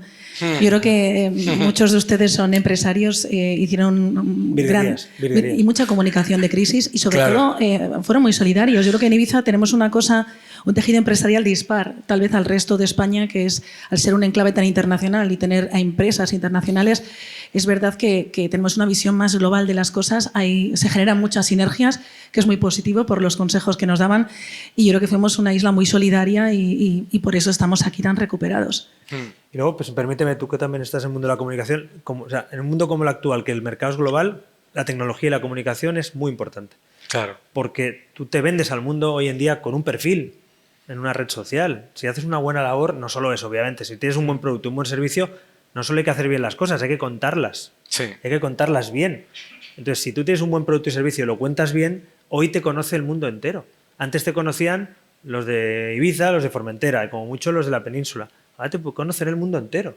Y eso nos pone en situación de igualdad a las pequeñas empresas con las grandes para crecer. Lo cual, yo soy convencido de que la tecnología, cada uno a su escala, y la comunicación y el marketing de esa tecnología hace que un servicio que se preste en Formentera de una buena empresa turística o en Ibiza, pues hoy en día tu cliente puede estar en Asia, puede estar en Australia, puede estar en Estados Unidos y tu trabajo está ahí, ¿no? Entonces, eso también veamos la oportunidad de igualarnos con la tecnología, de democratizar de alguna manera el acceso al mercado, ¿no? Yo añadiría ahí utilizar la inteligencia artificial para acceder a clientes de todo el mundo, ¿no? No es tan fácil como tener un chat en cualquier idioma, que no hace falta utilizar la tecnología. Aquí se habla mucho de digitalización, ¿no? Lo dicen mucho los políticos, digitalización. Pero digitalización no es tener una página web, ¿no? Digitalización es gestionar los datos, es gestionar cuáles son las tendencias que se están generando y cuáles son las capacidades. Y es una manera de gestionar el capital circulante. Por lo tanto, hay que aprovechar todas esas oportunidades, ¿no? Han contestado ustedes solos a la siguiente pregunta, que precisamente era qué oportunidades emergentes a nivel global podíamos aprovechar los empresarios de Ibiza. Yo la inteligencia artificial seguro. Vamos, y que aparte, esos datos que hoy tenemos es que nos permiten ahorrar esfuerzos, ejemplos del marketing o de la comunicación, y targetizar a nuestro público. Con lo cual, tú hoy en día tienes un cruce de información que era impensable antes. Y repito, no hay que dejar ese uso de la data y de la inteligencia artificial, como dice Daniel, no hay que dejarlo solo para las grandes empresas, porque ahí es donde todavía te descompensas más. Claro. En cambio, al revés, una pequeña empresa que utilice bien eso y que se anticipe, que vea la tendencia que hay en su mercado, en su sector, puede ser bastante competitiva y crecer muy rápido. Hablamos de lo malo, pero lo bueno también hemos visto empresas muy pequeñas en muy poco tiempo crecer y luego se pueden agregar a un grupo industrial o pueden entrar en el capital riesgo, en su capital, lo que sea. Pero ese crecimiento de cero a los primeros pasos de EBITDA, de facturación, de empleo, ahí es donde yo creo que está la atracción para que luego ya te metas en un mercado donde te puede llegar financiación, donde te puede llegar un socio capitalista o industrial y dar el salto, ¿no? Entonces, yo en eso también sería optimista, en que una pequeña empresa hoy que haga las cosas bien y tenga valor añadido y tenga identidad, puede conseguir una cuota de mercado interesante, cosa que antes es que era imposible. O sea, básicamente una pequeña empresa, una pyme con 7 trabajadores, por poner el ejemplo de Ibiza, pues es muy complicado que tuviera que pensar en los 5 continentes. Hoy en día no tenemos otra... Es una obligación, pero es una gran oportunidad. Piensa que el 60% de las empresas de España, se habla mucho de que España es un país de pymes, pero el 60% de las empresas de España no son pymes, son microempresas. Son empresas con menos de un trabajador, ¿no? Entonces, para esas empresas es muy importante aprovechar que hay un entorno global de una enorme demanda por parte de los fondos de inversión para invertir en sectores como es el del turismo y adicionalmente cuando hablo de la inteligencia artificial, por ejemplo, no sé si vosotros compráis en eBay, pero si compras en eBay, ¿no? Y tienes un problema, pides que te llamen por teléfono, te llama por teléfono una persona con tu idioma, con tu acento y con tus necesidades, etcétera, etcétera, solo que no es una persona, es una inteligencia artificial. Eso para acercarse a clientes de todo el mundo y ofrecerles una oferta lo más cercana a sus necesidades, etcétera, es maravilloso. Aprovechar la inteligencia. La inteligencia artificial, si tiene un impacto inmediato positivo y multiplicador, si hay un sitio donde es evidente, es obviamente en el comercio y en el turismo. Sepan ustedes que la mayoría de hoteleros de las Pitiusas han conseguido algo que hace 10 años era impensable, que las reservas se hagan directamente desde sus páginas web y no tener que pasar por turoperadores, Claro. que era un tema que estaba en debate hace 10 años y ahora mismo Claro. yo creo que ha sido una gesta, ¿no?, precisamente de esa inversión. Maravilloso. Vamos a impacto de las políticas económicas. Siguiente bloque. Insisto, lanzo pregunta y ustedes responden. ¿Cómo creen que las políticas económicas actuales en Europa y en España están afectando al sector empresarial en regiones turísticas como la nuestra, más concretamente en Ibiza? Bueno, algunas cosas ya las hemos comentado, pero por profundizar en alguna, por ejemplo, por poner un ejemplo de cosas que impactan y que parece que no impactan o que te pillan. En España simplemente una ley de vivienda nueva, ¿no? Se puso en marcha hace 2 años. Hay elecciones, había una promesa por parte de la oposición de o derogarla o modificarla. Bueno, finalmente renueva el gobierno actual y esa ley de vivienda se consolida. Una ley de vivienda, dices tú, bueno, oye, pues no sé en qué me afectará. Pues bueno, por ejemplo, esa ley de vivienda hace que los pisos que eran destinados a residencial, con 7 años de contrato, sin avales necesarios, la ley dice que no puedes pedir avales, con una congelación de rentas al 2 y al 3% de los 2 primeros años y con una quita posible por parte de un juez o por un ocupa que te ocupe el piso y el Estado no tenga manera humana de sacarle de tu vivienda, ¿qué pasa? Que la gente lo lleva a vivienda turística, porque le da más rentabilidad y en vez de un 4 o un 5 de rentabilidad te da 2 dígitos. ¿Qué pasa con eso? Pues que tiene una consecuencia, por ejemplo en Ibiza, que habrá gente que lo haga legalmente, pero también hemos hablado de gente que hace eso ilegalmente o que está fuera de órbita legal y de fiscalización y de fiscalidad.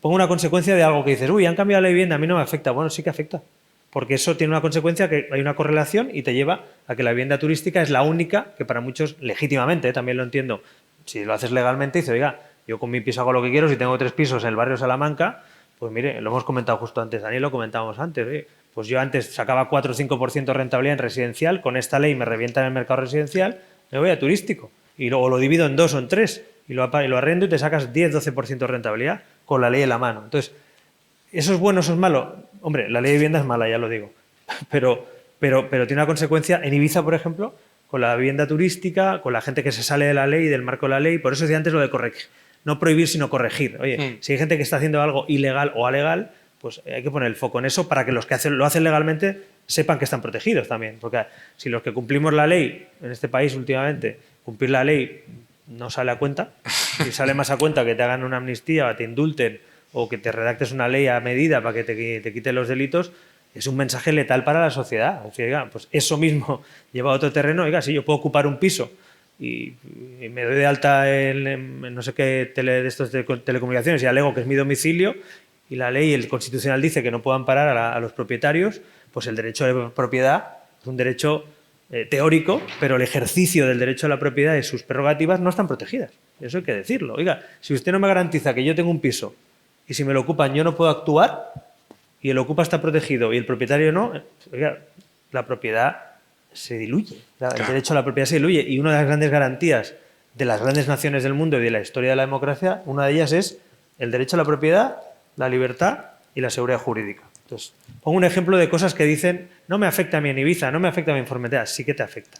Entonces, las políticas económicas que se están llevando a cabo, muy intervencionistas, muy populistas en muchos casos, una especie de legislación en caliente a golpe de populismo, tiene consecuencias porque no están pensando en la economía, ni en el mercado, ni en las situaciones que nos afectan, sino en ganar votos, un puñado de votos, poniendo en jaque a veces pues, casos como el que estamos viendo del turismo, otras consecuencias. Entonces, legislar en caliente o legislar por votos solo por votos y no legislar pensando en el futuro de un país es peligroso. Me da igual si quien legisla es de izquierdas, de derecha o medio pensionista. Es decir, es una fórmula populista que tiene consecuencias en la economía y en sectores tan importantes como el turismo.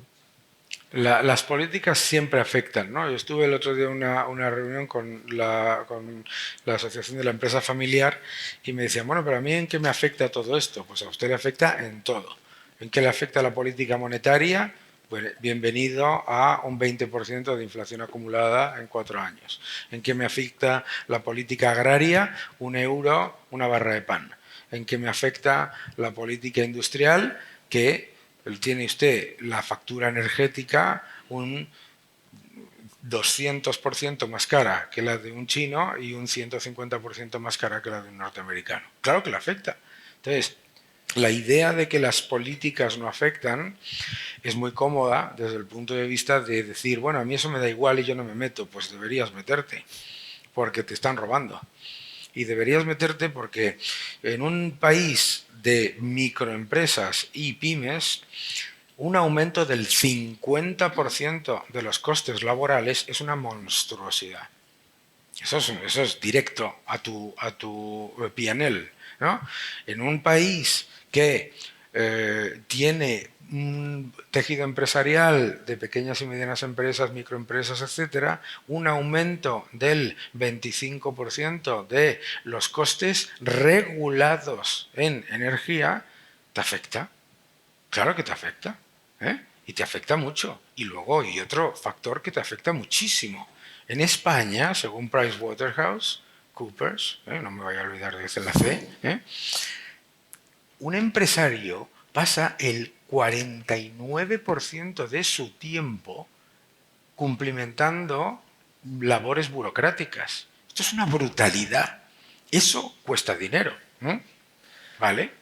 Estamos en un país en el que existe una cosa que se llama el impuesto a la actividad económica. ¿Qué clase de aberración es esa? ¿No? Yo tengo una empresa en Inglaterra, ¿no? Y cuando la monté, le pregunté a mi asesor fiscal que qué impuestos tenía que pagar al montarla, ¿no? Y no me contestó. Y me enfadé. Y 3 días después le llamé, se llama Sabir, le dije, Sabir, ¿por qué no me has contestado? Y dices que no entiendo la pregunta. Y le digo, perdóname, pero es que soy imbécil y soy español.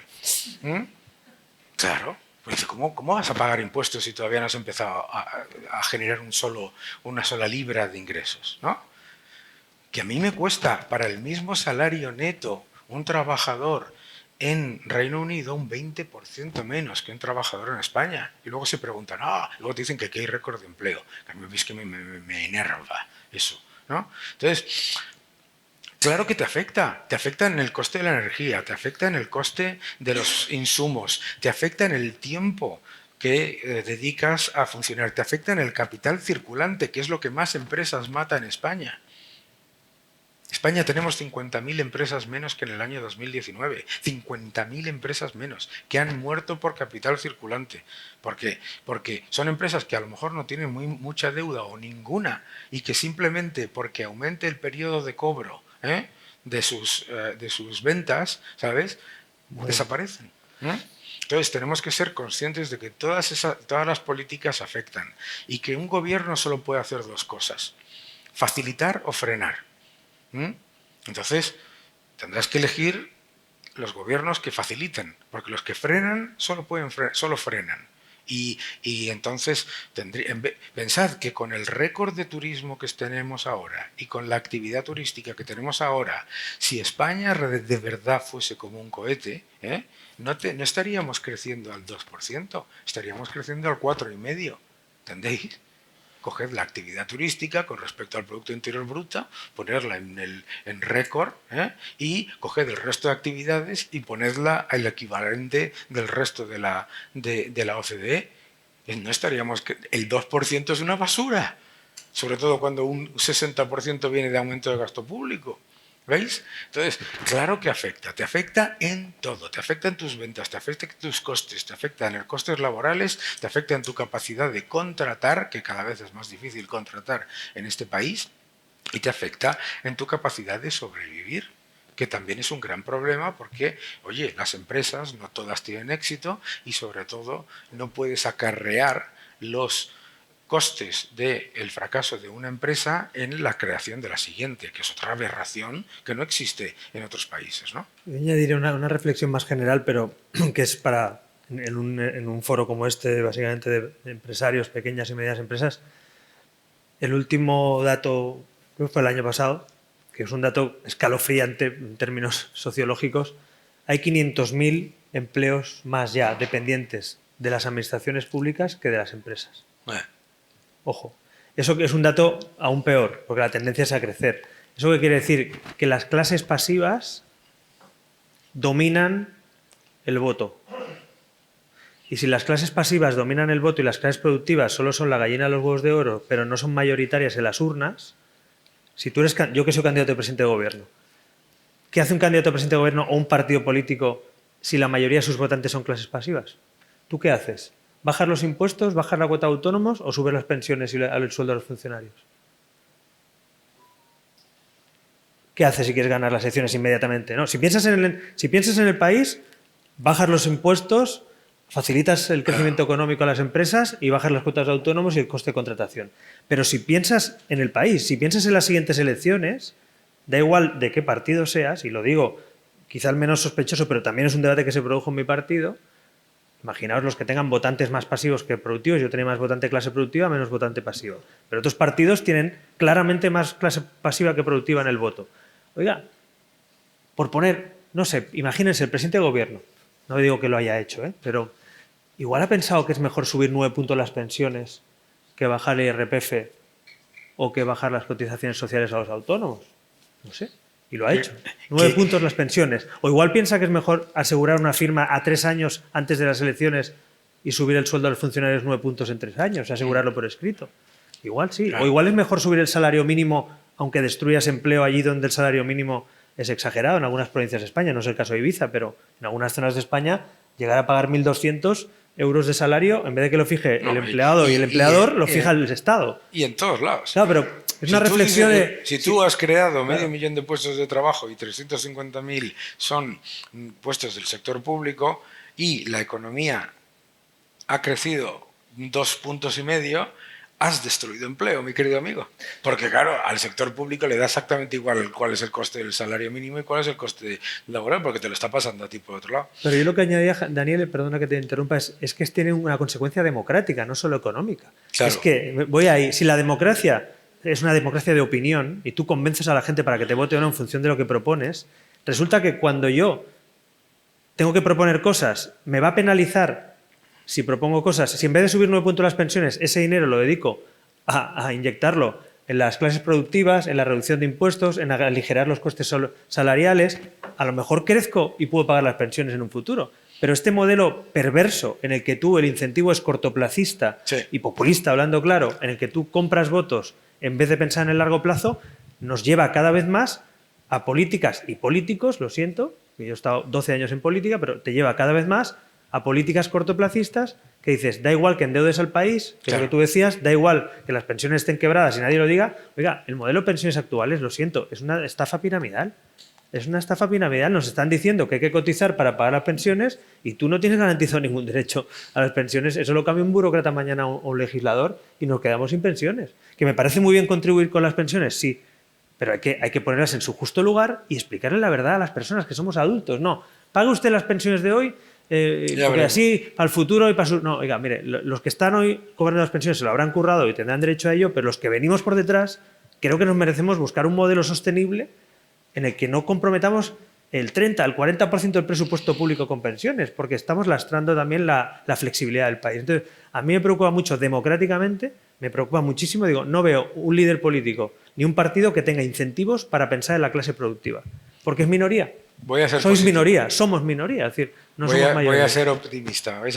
¿Puedo ser optimista? Por favor, dame una alegría. Yo, que ya tengo una edad, yo viví el invierno del descontento en el Reino Unido, cuando el Reino Unido estaba, el votante estaba tomado por pensionistas, por sindicatos, y por funcionariado, etcétera, etcétera. Yo lo viví. Cuando lo que hay que explicarle a los pensionistas, a los funcionarios, es que el primero que debería estar alarmado de que haya aumentado en 350.000 personas el empleo público debería ser un funcionario, porque se está poniendo en peligro su puesto de trabajo y su salario. Pero Daniel, ahora sé sincero.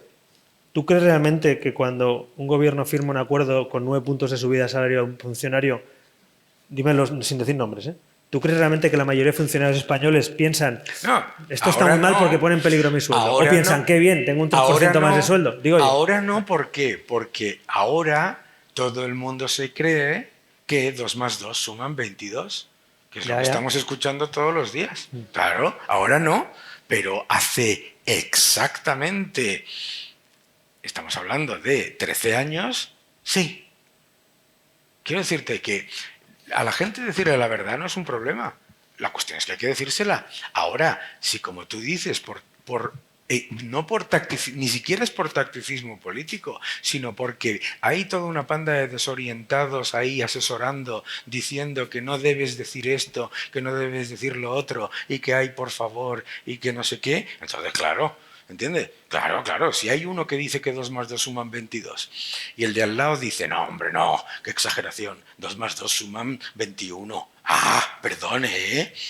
Claro, no, sí, Pero me el parece bien, problema- pero al final el es la problema- población la que pero vota. que conste que no es el problema de la gente, porque yo cuando hablo con los jubilados y les digo, usted que en España, entre 2019 y 2024, el único segmento de edad que ha ganado poder adquisitivo ha sido el de los mayores de 65 años. Todo el resto ha perdido entre un 7 y un 20%. Es decir, nos hemos empobrecido todos y cualquier jubilado le dices, ¿usted qué prefiere? ¿Que le suban la pensión un 9% o prefiere, y a la vez que allí en los asientos baratos su nieto tenga la mayor tasa de paro juvenil de toda la OCDE y su hijo o su hija tenga la mayor cuña fiscal sobre el trabajo de los países comparables? ¿Qué prefiere usted? Hombre, pues claro que no quiere que su nieto tenga la mayor tasa de paro de la OCDE y por supuesto que no quiere que sus hijos tengan la mayor cuña fiscal sobre el trabajo de los países comparables. Claro que no. Pero si Lo eso- que pasa es que si tú ¿Les no puedo se lo lanzar dices... una última pregunta ubicada Sí, en el pero bici para que un matiz- Pero es que no se les pasen el turno? dice. No, un matiz a eso. ¿Sabes lo que pasa? Que muchos dicen, como no me fío de lo que vaya a hacer este gobierno el que viene, deme usted esos 9 puntos Está más muy que ya bien. ayudado a mi nieto. No, está muy bien. Entonces Y pasa, estamos viendo abuelos claro, ayudando a sus entonces nietos trabajando que son pobres. Claro, O sea, pero es una paradoja. En esta vida, No, pero digo- en esta vida, todas las decisiones que tomáis, Perdona. todas las decisiones que tomamos todos los días, aunque no nos demos cuenta, son un análisis de valor presente neto. Siempre. Todo lo que nosotros decidimos. Y si tú consideras que el valor presente neto de que te suban una cosa ahora un 3% es mejor que el riesgo de que te la bajen un 30% dentro de 10 años, dices, pues, ¿por qué es eso? Se llama inseguridad jurídica y riesgo regulatorio. Claro. ¿Por qué España es el único país del mundo en el que el gobierno sube o baja las pensiones? No. En todo el mundo las pensiones suben o bajan según lo que hay. No porque aparezca ahí uno y te diga las he subido. Porque no las ha subido. Lo que está haciendo es detraer del futuro. En el país que tiene un 500% del PIB de pasivos no financiados en el sistema de pensiones. No es que sea un esquema Ponzi, en un esquema Ponzi todavía hay algunos que ganan pasta. Esto no es un esquema Ponzi, esto es clarísimamente un escándalo, lo que es. Me encanta el uso de las comillas, señor Lacalle. Yo tenía muchas preguntas, pero han sido innecesarias porque ustedes han ido debatiendo, que al final es lo que buscábamos. Yo creo que es el turno también de que todas estas personas, estos empresarios que nos han acompañado, como decimos, en un momento de temporada alta, que están aquí invirtiendo su tiempo. Y me gustaría recordarles que cuando venimos a encuentros como este, no tenemos que tener la sensación de he perdido la mañana. Al revés, puede que esta sea la mañana más productiva de sus vidas, porque puede que de repente les lancen una pregunta a nuestros ponentes y hagan un clic que funcione para que sus empresas sean todavía más rentables. Así que les voy a rogar, por favor, que iniciemos este turno y, por favor, que sean concisos para que todos puedan preguntar. Lo ideal es que las preguntas sean preguntas, no disertaciones. Así que les agradezco esa capacidad de concisión cuasi periodística. Siempre suelen ser más inteligentes las preguntas que lanza el público que las que hacemos los periodistas, algo que, con lo que tenemos que convivir. Así que, ¿quién es el primero que quiere romper el hielo? Y recuerden que no hay malas preguntas, solo malas respuestas. Hay algo. Venga, en la zona... ¿Cómo lo llamaba, señor Los Lacalle? asientos baratos. Los asientos baratos. Es una broma, ¿eh?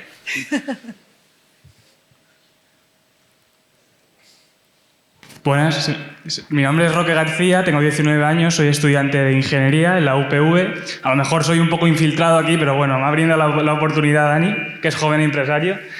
Y nada, mi pregunta, tenía dos preguntitas, no sé si puedo usarlas. Claro. Pues la primera va a nivel político. No sé si es mi micrófono, ¿sí? No, sí, ese es tu Ponlo micrófono. recto, ponlo recto. Muy recto, así. Ahí. La primera pregunta es a nivel político, que a veces los jóvenes sabemos la rama donde queremos mandar nuestro voto, pero no sabemos exactamente centrarlo. Y la pregunta era si creéis que hay algún partido político que realmente defienda las ideas liberalistas y si una vez llegado al poder las desarrollarían, en principio por la Unión Europea, que está ahí siempre machacando. Y la otra pregunta es a nivel económico, que como has subrayado a Alemania, has nombrado a Alemania, era si creéis que fue una buena decisión la creación de una moneda única en la Unión Europea. Vale. Es como los Goya, es para que sea más te hemos concisa. pillado. Una Muchas fortaleza gracias. vocal digna de tu edad. Muchísimas gracias. Listo. Te contesto a la última. ¿Vale? Sí, Fue si una os parece, yo creo que la Vale, política al final... Fue una buena idea el euro, una idea estupenda. Una idea estupenda, una idea maravillosa, porque el euro es un estupendo, es la única manera en la que no tendríamos hoy una inflación del 40 o del 50%. Claro, tú te dices, ¡hola! Pero es que los que estamos aquí, los que venimos de cierta edad, hemos visto inflación del 25%, hemos visto inflación del 20%, ¿sabes?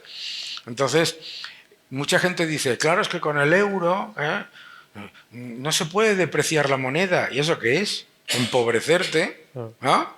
Pues ¿de dónde has salido tú que tengas que depreciar la moneda? ¿Y de dónde ha salido que el Estado tenga que traspasar sus desequilibrios a todo el mundo empobreciéndolos, ¿no? Entonces, el euro ha sido una idea buenísima, sobre todo si tú analizas, imagínate por un momento, si hubiese tenido Banco Central y moneda propia, la coalición de Pedro, Pablo, Vilma y Betty. Y claro, cuando yo voy a Argentina me dicen, es que claro, menos mal que están ustedes en España. No, menos mal que estamos en la zona euro. Porque si nosotros llegamos a estar en España con, no sé, le llamarían el Pedro o el Begoña, no lo sé, pero con la moneda propia, vamos, te garantizo que la estaban destruyendo y que hoy teníamos una inflación de caballo. Y además no porque me lo imagine, sino porque lo he vivido. En cuanto a la parte política, bueno, las ideas liberales, yo creo que lo difícil en el modelo español es, y creo que puedo decirlo en primera persona, lo difícil es consolidarlo en un proyecto político. Es decir, me explico, dos factores. Uno, no hay una tradición liberal como la hay en otros países, de corte, digamos, liberal, como sí que hay quizá en los países anglosajones, en la zona, en el Benelux, ha habido gobiernos liberales siempre. Europa tiene 8 gobiernos de primeros ministros liberales, países pequeños del este o países medianos importantes, pero del Benelux. Pero ese es un factor, no hay una tradición liberal. En España los liberales cabían, no sé si cabemos, ahora igual necesitamos más autocares, pero antes cabían un autocar. Ahora quizá llegaron a votar 4,5 millones de españoles a Ciudadanos hace 4 años, con lo cual algunos más que un autocar. Pero también el sistema electoral penaliza a un tercer partido nacional, porque como sabéis la electoral prima un bipartismo imperfecto, vamos a decirlo así, y así sigue 40 años después. Dicho todo eso, esas ideas sí que están ahí. Para mí es parte del legado de por lo menos consolidar con normalidad, y si eso existe entre otros partidos o hay gente liberal en los demás partidos, pues me parece bien, ¿no? No tener que decir aquella frase, me gusta a mí no tener que decir aquella frase de oigan ustedes, los socialistas de todos los partidos, ¿no? Entonces, bueno, pues a mí no me gusta que haya socialistas en todos los partidos, me gustaría que estuviera el Partido Socialista, pero es verdad que hay socialistas en todos los partidos, me gusta más que haya liberales en todos los partidos. Dicho esto, pues les diría también que en Europa es una normalidad el grupo liberal, en España una cierta anormalidad, anomalía. Yo cuando les contaba a mis colegas liberales, cuando entré en el grupo liberal, negocié la entrada de Ciudadanos, me preguntaban, pero como si fuera un bicho raro, me decían, pero a ver, explícame, ¿cómo habéis conseguido 8 eurodiputados, ¿O cómo habéis conseguido un 16% de voto liberal en España? Si allí no podíamos ni entrar, aquí nunca habíamos consolidado. En términos, hablo de recipiente, de un partido puramente en el ámbito liberal. Entonces, yo creo que eso sigue estando ahí. Hay personas liberales en otros partidos, sin duda, quizá más en el centro-derecha que en la izquierda española actual, que no, desde luego en esta izquierda actual podemos decir que no hay liberales, que los hubo en algún momento, puede ser, o socioliberales, el modelo Solchaga o algunos otros, que no era exactamente la política de este gobierno, pero optimismo a futuro.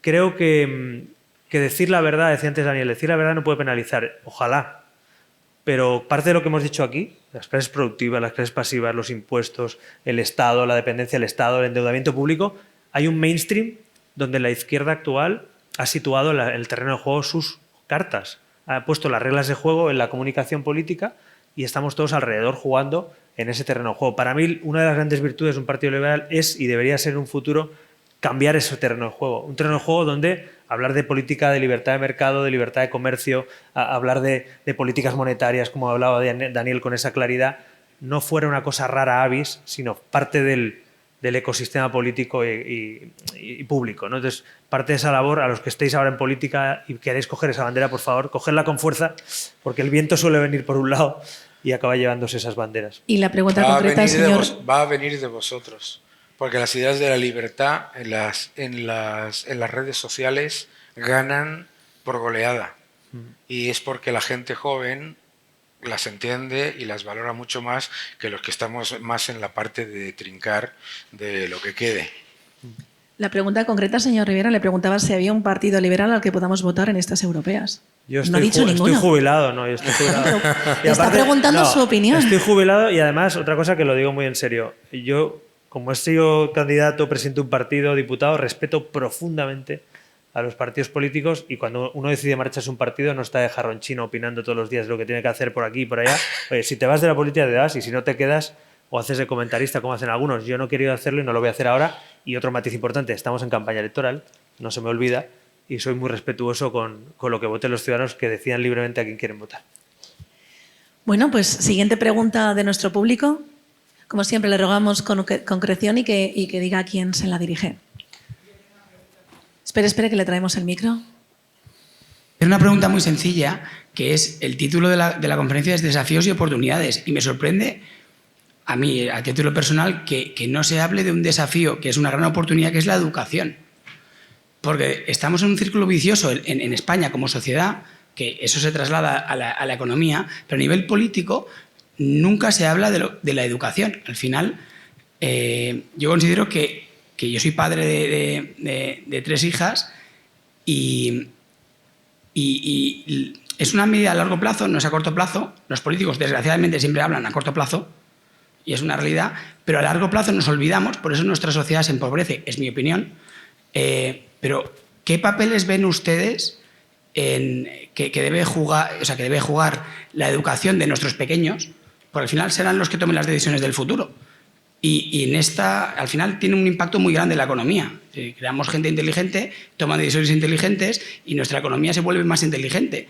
Pero me preocupa que ningún político, de hecho, es que las leyes, todas las leyes que ha habido de educación acaban siendo un desastre siempre, porque siempre se derogan.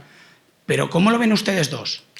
Bueno, yo añadiría, si me permites, bueno, primero yo tuve, no sé si el honor o la desgracia, que fui el grupo parlamentario que creó por primera vez en democracia la Comisión para el Pacto Nacional por la Educación, la creó mi grupo parlamentario en acuerdo con el Partido Popular en la coalición, o sea, el pacto de gobierno que hicimos, y Pedro Sánchez literalmente la oposición se lo cargó porque iba avanzando mucho y no vaya a ser que hagamos una ley de consenso y nos equivoquemos, y por tanto la pararon para luego hacer una ley, como siempre, de parte y no de todos, ¿no?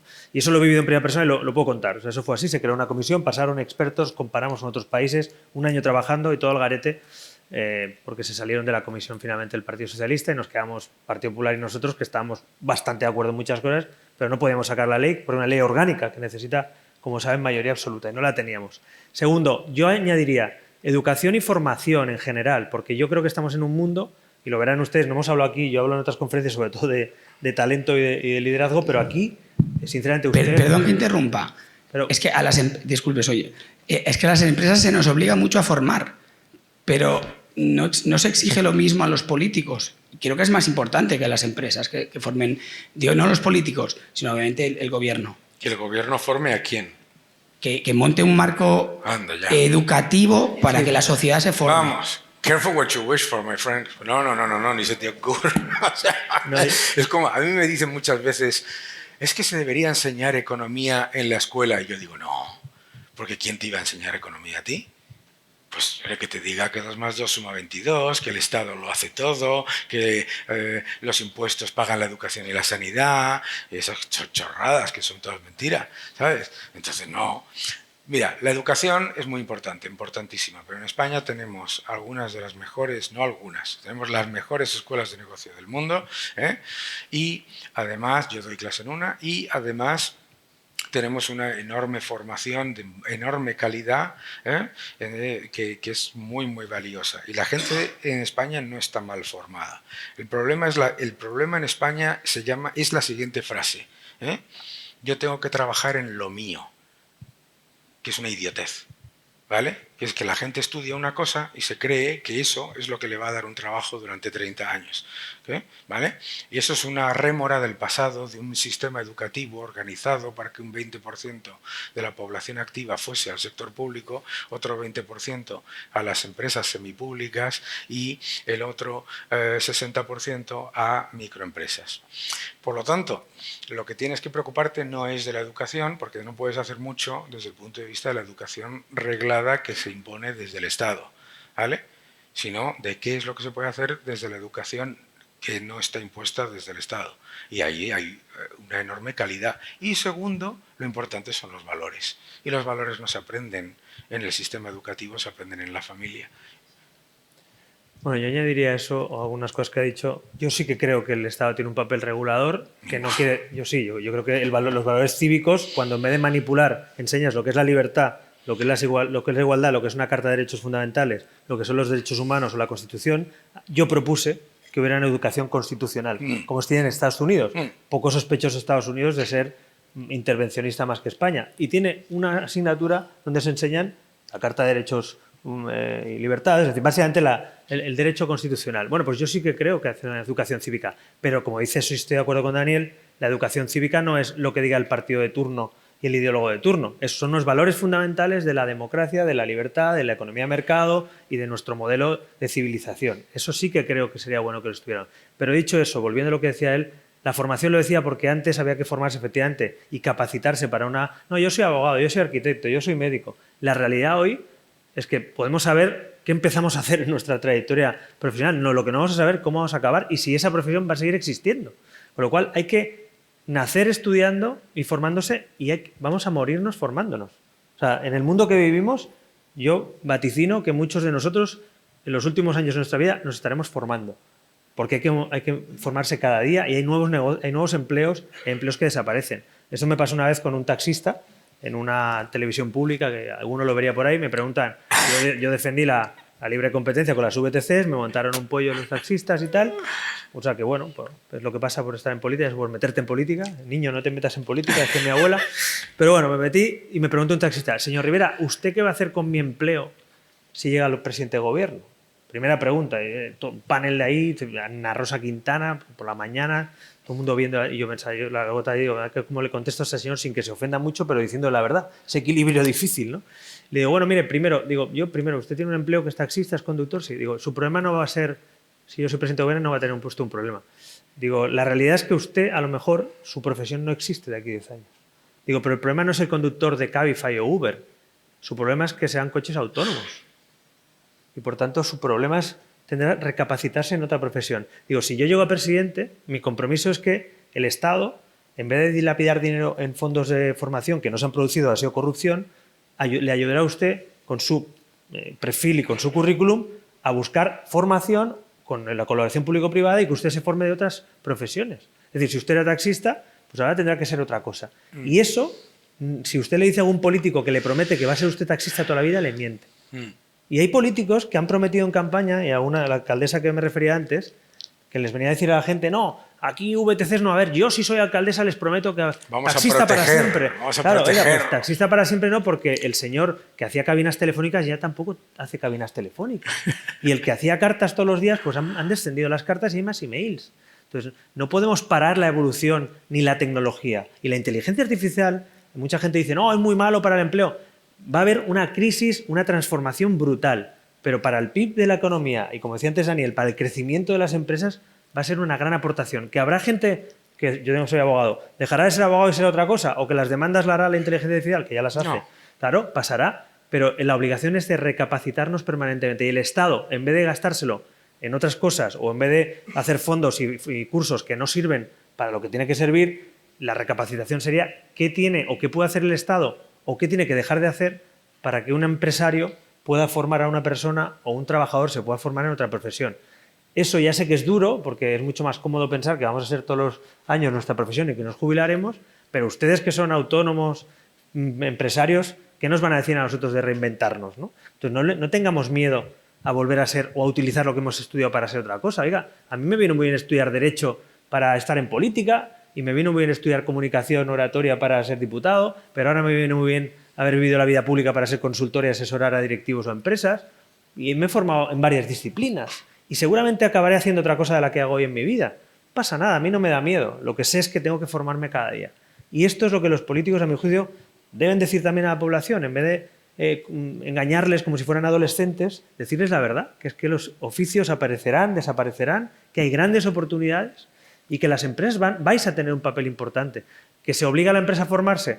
Bueno, no me parece bien que les obliguen, pero yo les digo una cosa. Yo ahora hago muchas conferencias para recursos humanos de empresas y el principal problema ahora mismo es encontrar talento, seducir talento, formar talento y que ese talento, y hacen ustedes muchos con la cabeza así, lo saben, no solo en turismo, en todo, en IT, en turismo, en industrial, hay un problema verdadero para captar la atención de un trabajador, de un empleado y que siga trabajando años en una empresa. Entonces, vamos a poner el foco en cómo formar a las personas y en cómo recapacitarse en otros empleos. Yo sé que esto no es muy cómodo de escuchar, pero creo que tenemos también la oportunidad de reinventarnos o que las pymes ayuden a esa reinvención, ¿no?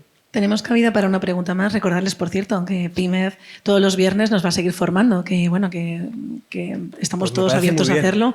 Y señor Torres, los valores que tiene en su casa, no se preocupe, que hará que sus hijas tengan un gran futuro. Eso seguro. Última pregunta de la jornada. Venga, además ha levantado la mano con muchísimas ganas. Con muchísimo. Hola, buenas. Hay aquí, pues entonces dos rápidas. Son dos rápidas.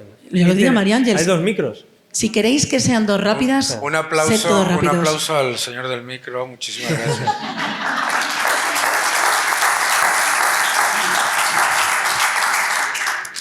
Yo la mía es muy rápida. Volviendo al titular de desafíos y oportunidades para el sector empresarial de Ibiza y Formentera, y respecto al comentario que ha hecho sobre estas grandes empresas de economía colaborativa con capital español y que generan empleo en España y que no tenemos que poner límites al turismo y tal, ¿qué hacemos con Airbnb?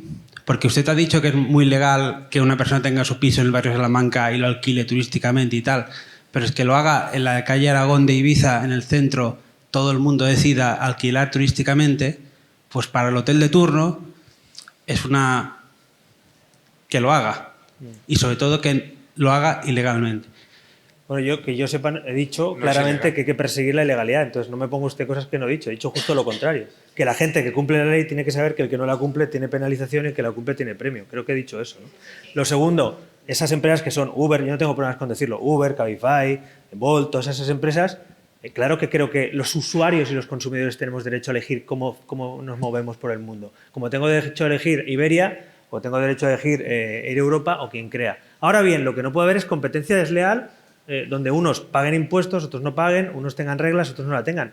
Pero yo le digo una cosa, como ciudadano, piensen ustedes también los consumidores, que se nos olvida siempre. Claro. Somos ciudadanos. Oiga, yo como ciudadano, ¿por qué un gobierno o un burócrata decide qué monopolio vale y qué monopolio no vale? Oiga, y si hacemos competencia y tenemos un mercado y obliga a que la gente sirva mejor, escuche más al cliente, valore al cliente cuando acaba la carrera, ¿sabe qué está pasando? Para bien, que taxistas y que conductores en plataformas comunes están trabajando mejor. Claro. Eso es lo que está pasando. Y en Madrid, si usted coge hoy una plataforma, le puede venir o un taxi o un Cabify en la misma plataforma. Y he visto compañías de taxi renovarse y mejorar sus flotas. Y, Oiga, pues y lo que eso- ha eso mejorado me el parece que servicio es del lo taxi bueno. gracias a la competencia. que Claro, a mí no antes- me parece mal. Ahora, y lo Airbnb se lo digo claramente, si es legal y tienen licencia turística y una persona tiene un piso y quiere sacarle rentabilidad a su piso con licencia turística y cumple la ley, yo no soy nadie para decirle que señor con un activo suyo o Claro. una propiedad no lo puede hacer. Otra cosa es que lo haga ilegalmente. Otra cosa es qué reglas tiene la normativa local de cada lugar o nacional, que ese es otro debate, que tenemos un cachondeo con normativas en cada lugar, que eso es muy difícil para unificar el mercado, y que diga, oye, la normativa me parece excesiva o demasiado laxa, pero que alguien pueda, yo se lo he dicho esto alguna vez, y aquí tenemos hoteleros de primer nivel, y digo, yo soy consumidor de hoteles, quizá más probablemente que de apartamentos turísticos, por naturaleza, por trabajo, por desplazamientos, tal, pero puede ser el mismo cliente Claro. que decide ir con su familia a un apartamento a Nueva York. Y no es un criminal de guerra si va a un apartamento a Nueva York y un gran consumidor si va a un hotel en Nueva York. Es la misma persona, Que ni hay siquiera es demanda. otra distinta. Entonces, Claro. lo que hay que ver es cómo lo regulas para equilibrar ese balance entre derechos, libertades, propiedad privada. Entonces, yo soy partidario de regular y no de prohibir, por naturaleza. Prohibir es lo fácil. Lo difícil es regular sin dejar a ningún jugador fuera. Y a los ilegales ya les digo yo, que soy un Prohibir hombre no de ley. consigues nada. ¿Eh? No, Bueno, claro que está regulado. bueno, a ver, No, el problema lo es que la regulación es distinta. Lo que pasa es que... este es el problema que Perdón, este es el inciso. problema La que ustedes ordenanza, la sufren. ordenanza local de Ibiza estipula que las comunidades de propietarios, las comunidades de vecinos Exacto. pueden decidir si Claro. designan su edificio como que Vamos no a es habido para viviendas turísticas. vamos a- claro. Luego sí que hay que perseguir cuando se incumple. Pero primero tenemos que ser conscientes de varias cosas. En el momento en el que por No se puede, están cuestiones- prohibidas. En el momento que por cuestiones espurias abres la espita de la propiedad privada se defiende para lo que a mí me gusta y no para lo que no me gusta, te has quedado sin propiedad privada, te hunden. Eso es lo primero que tienes que entender. En el momento en el que le abres al Estado la capacidad de quedarse con tu propiedad privada o de decidir sobre tu propiedad privada, la toma. Y no pienses jamás que eso se lo van a aplicar solo a uno y no a otro. Número 2, la prohibición no funciona nunca. Walmart es el mayor empleador privado de Estados Unidos, el mayor. Es una cadena de supermercados, ¿vale? Y apareció Amazon. Yo conocí al ex vicepresidente de Estados Unidos, Dick Cheney. No era una persona muy agradable, pero le preguntaron, Mr. Cheney, ¿qué va a hacer usted con Amazon? Y contestó, nada. ¿Por qué nada? Porque hoy, más de 40, casi 30 y tantos años después, Walmart es mucho más fuerte y Amazon es mucho más fuerte. Es decir, en el momento en el que tú introduces que el Estado, que no tiene ni más ni mejor información que el sector privado sobre lo que hay, sobre cuál es la demanda, y mucho peor, tiene todos los incentivos a pasar los desequilibrios a los demás, tiene que ser el que lo decida, te quedas sin Amazon y sin Walmart. Entonces, el problema no es Airbnb, el problema es que a los hosteleros y a los taxistas, etcétera, se les ha vendido la siguiente falacia, que es la misma que le han vendido a los ganaderos y a los agricultores, que es la siguiente. Yo, Estado, te voy a poner todo tipo de trabas, te voy a subir un 50% los costes laborales, te voy a subir un 50% los impuestos, te voy a subir un 70% las trabas burocráticas, te voy a hundir, pero no te preocupes, que si viene uno de fuera, lo prohíbo. Y entonces, en vez de decir, no me fastidie a mí, decimos, fastidie al otro. Que es la política más equivocada que hay, que está pasando ahora con la agricultura y con la ganadería, que es decir, a nosotros nos están crujiendo, póngale aranceles a los otros. ¿Quién paga los aranceles que le pones a un producto producido en otro país? Tú, el consumidor, yo, ¿entiendes? Es lo equivocado. Los taxistas, ¿qué decían? Claro, es que una VTC va al aeropuerto por 20 euros y a mí, y yo soy 30. ¿Y por qué tienes tú 30? De viaje al aeropuerto, vayas de donde vayas, como vayas y a la hora que vayas. ¡Ah! Porque es una imposición estatal que tú acordaste como un monopolio para... amigo. Y tú lo que quieres es, entonces no estás pidiendo competencia, lo que estás pidiendo es privilegio. Y cuando tú pides privilegio te lo quitan.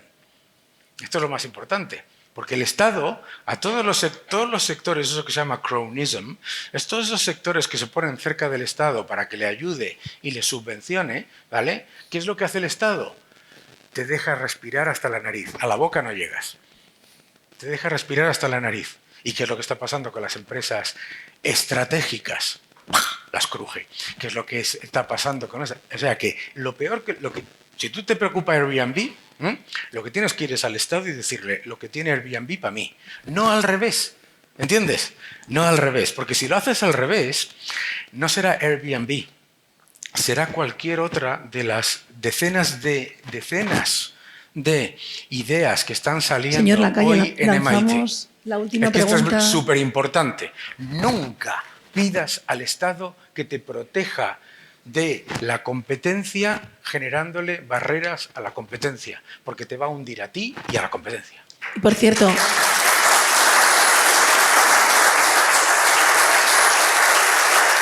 que puedes denunciar al vecino de la calle Aragón, que según se ha comentado es absolutamente ilegal que allí tenga un Airbnb, así que denúncialo al Consell y ellos harán su trabajo.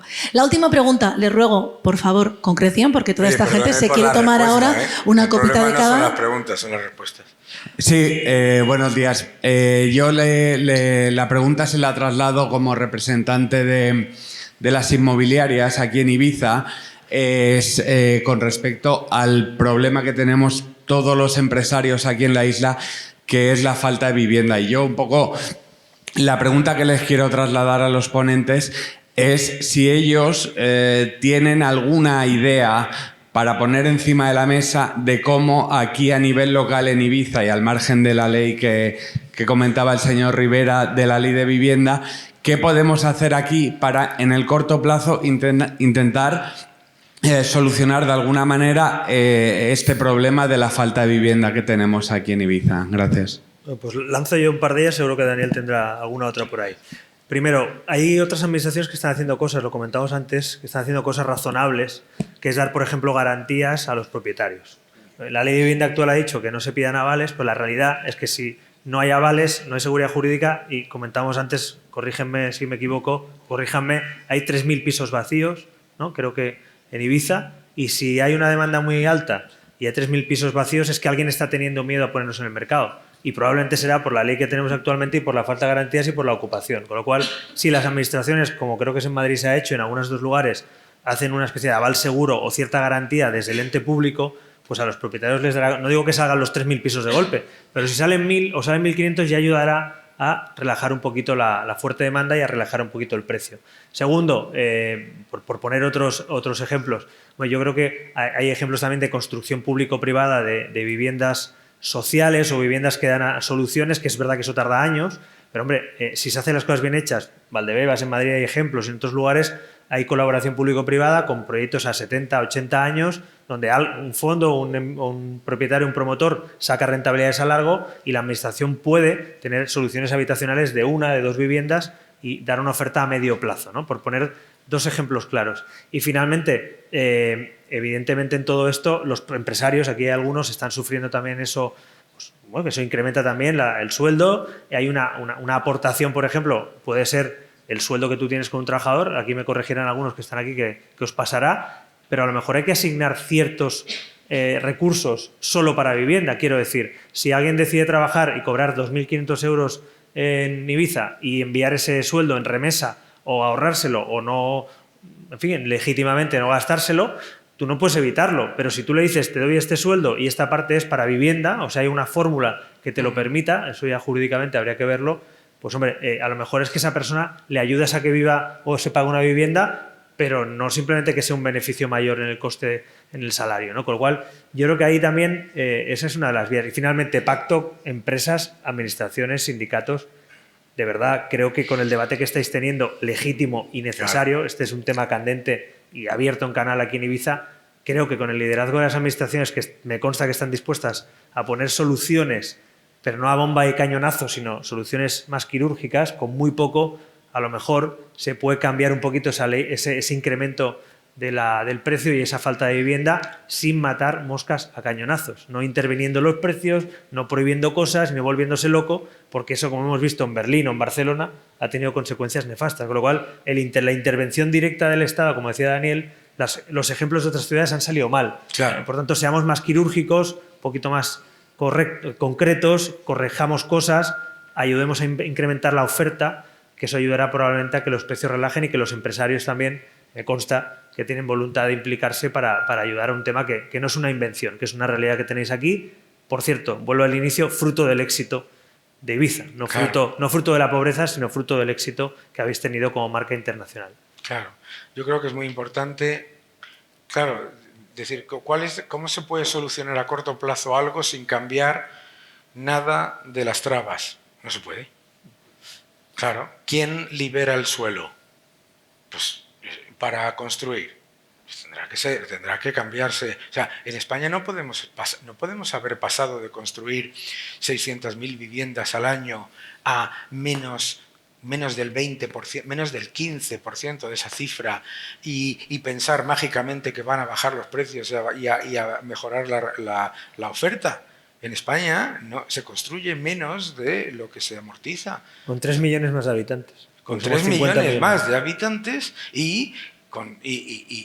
vamos, es que yo estoy ahí en la Torre del IE y me vienen a contar películas de lo que hay que hacer con la vivienda y yo lo único que miro desde el piso 45 es que veo el fin de Madrid. El fin está ahí, no tengo que mirar así, ¿entiendes? Está aquí.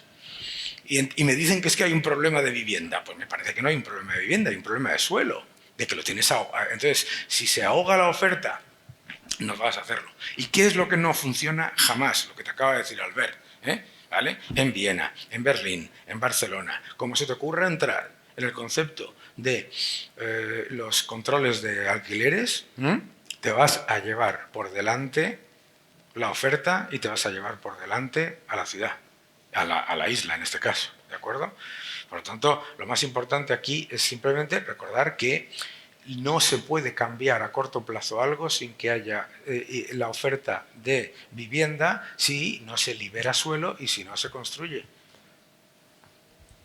Pues han sido muy concretos en su respuesta. Muchísimas gracias a todos por su atención.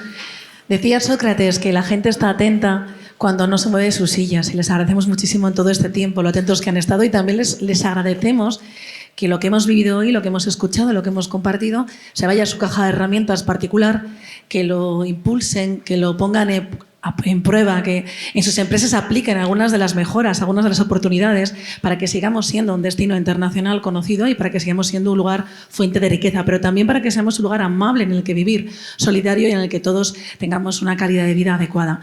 Muchísimas gracias por acompañarnos. Como les decía hace un instante, esto no se acaba aquí. Estamos en este maravilloso hotel en Hard Rock y bueno, yo creo que es el momento de que tomemos algo juntos, brindemos, hacemos networking, eso que nos gusta tanto para seguir compartiendo conocimientos, puedan hacer más preguntas a nuestros ponentes y brindemos. Antes sí que les voy a rogar a los máximos representantes que nos han acompañado que suban al escenario aquí para que hagamos una foto de familia y después no se preocupen que nos encontramos todos en Tatel. Muchísimas gracias por su atención y sigamos creciendo así. Bien.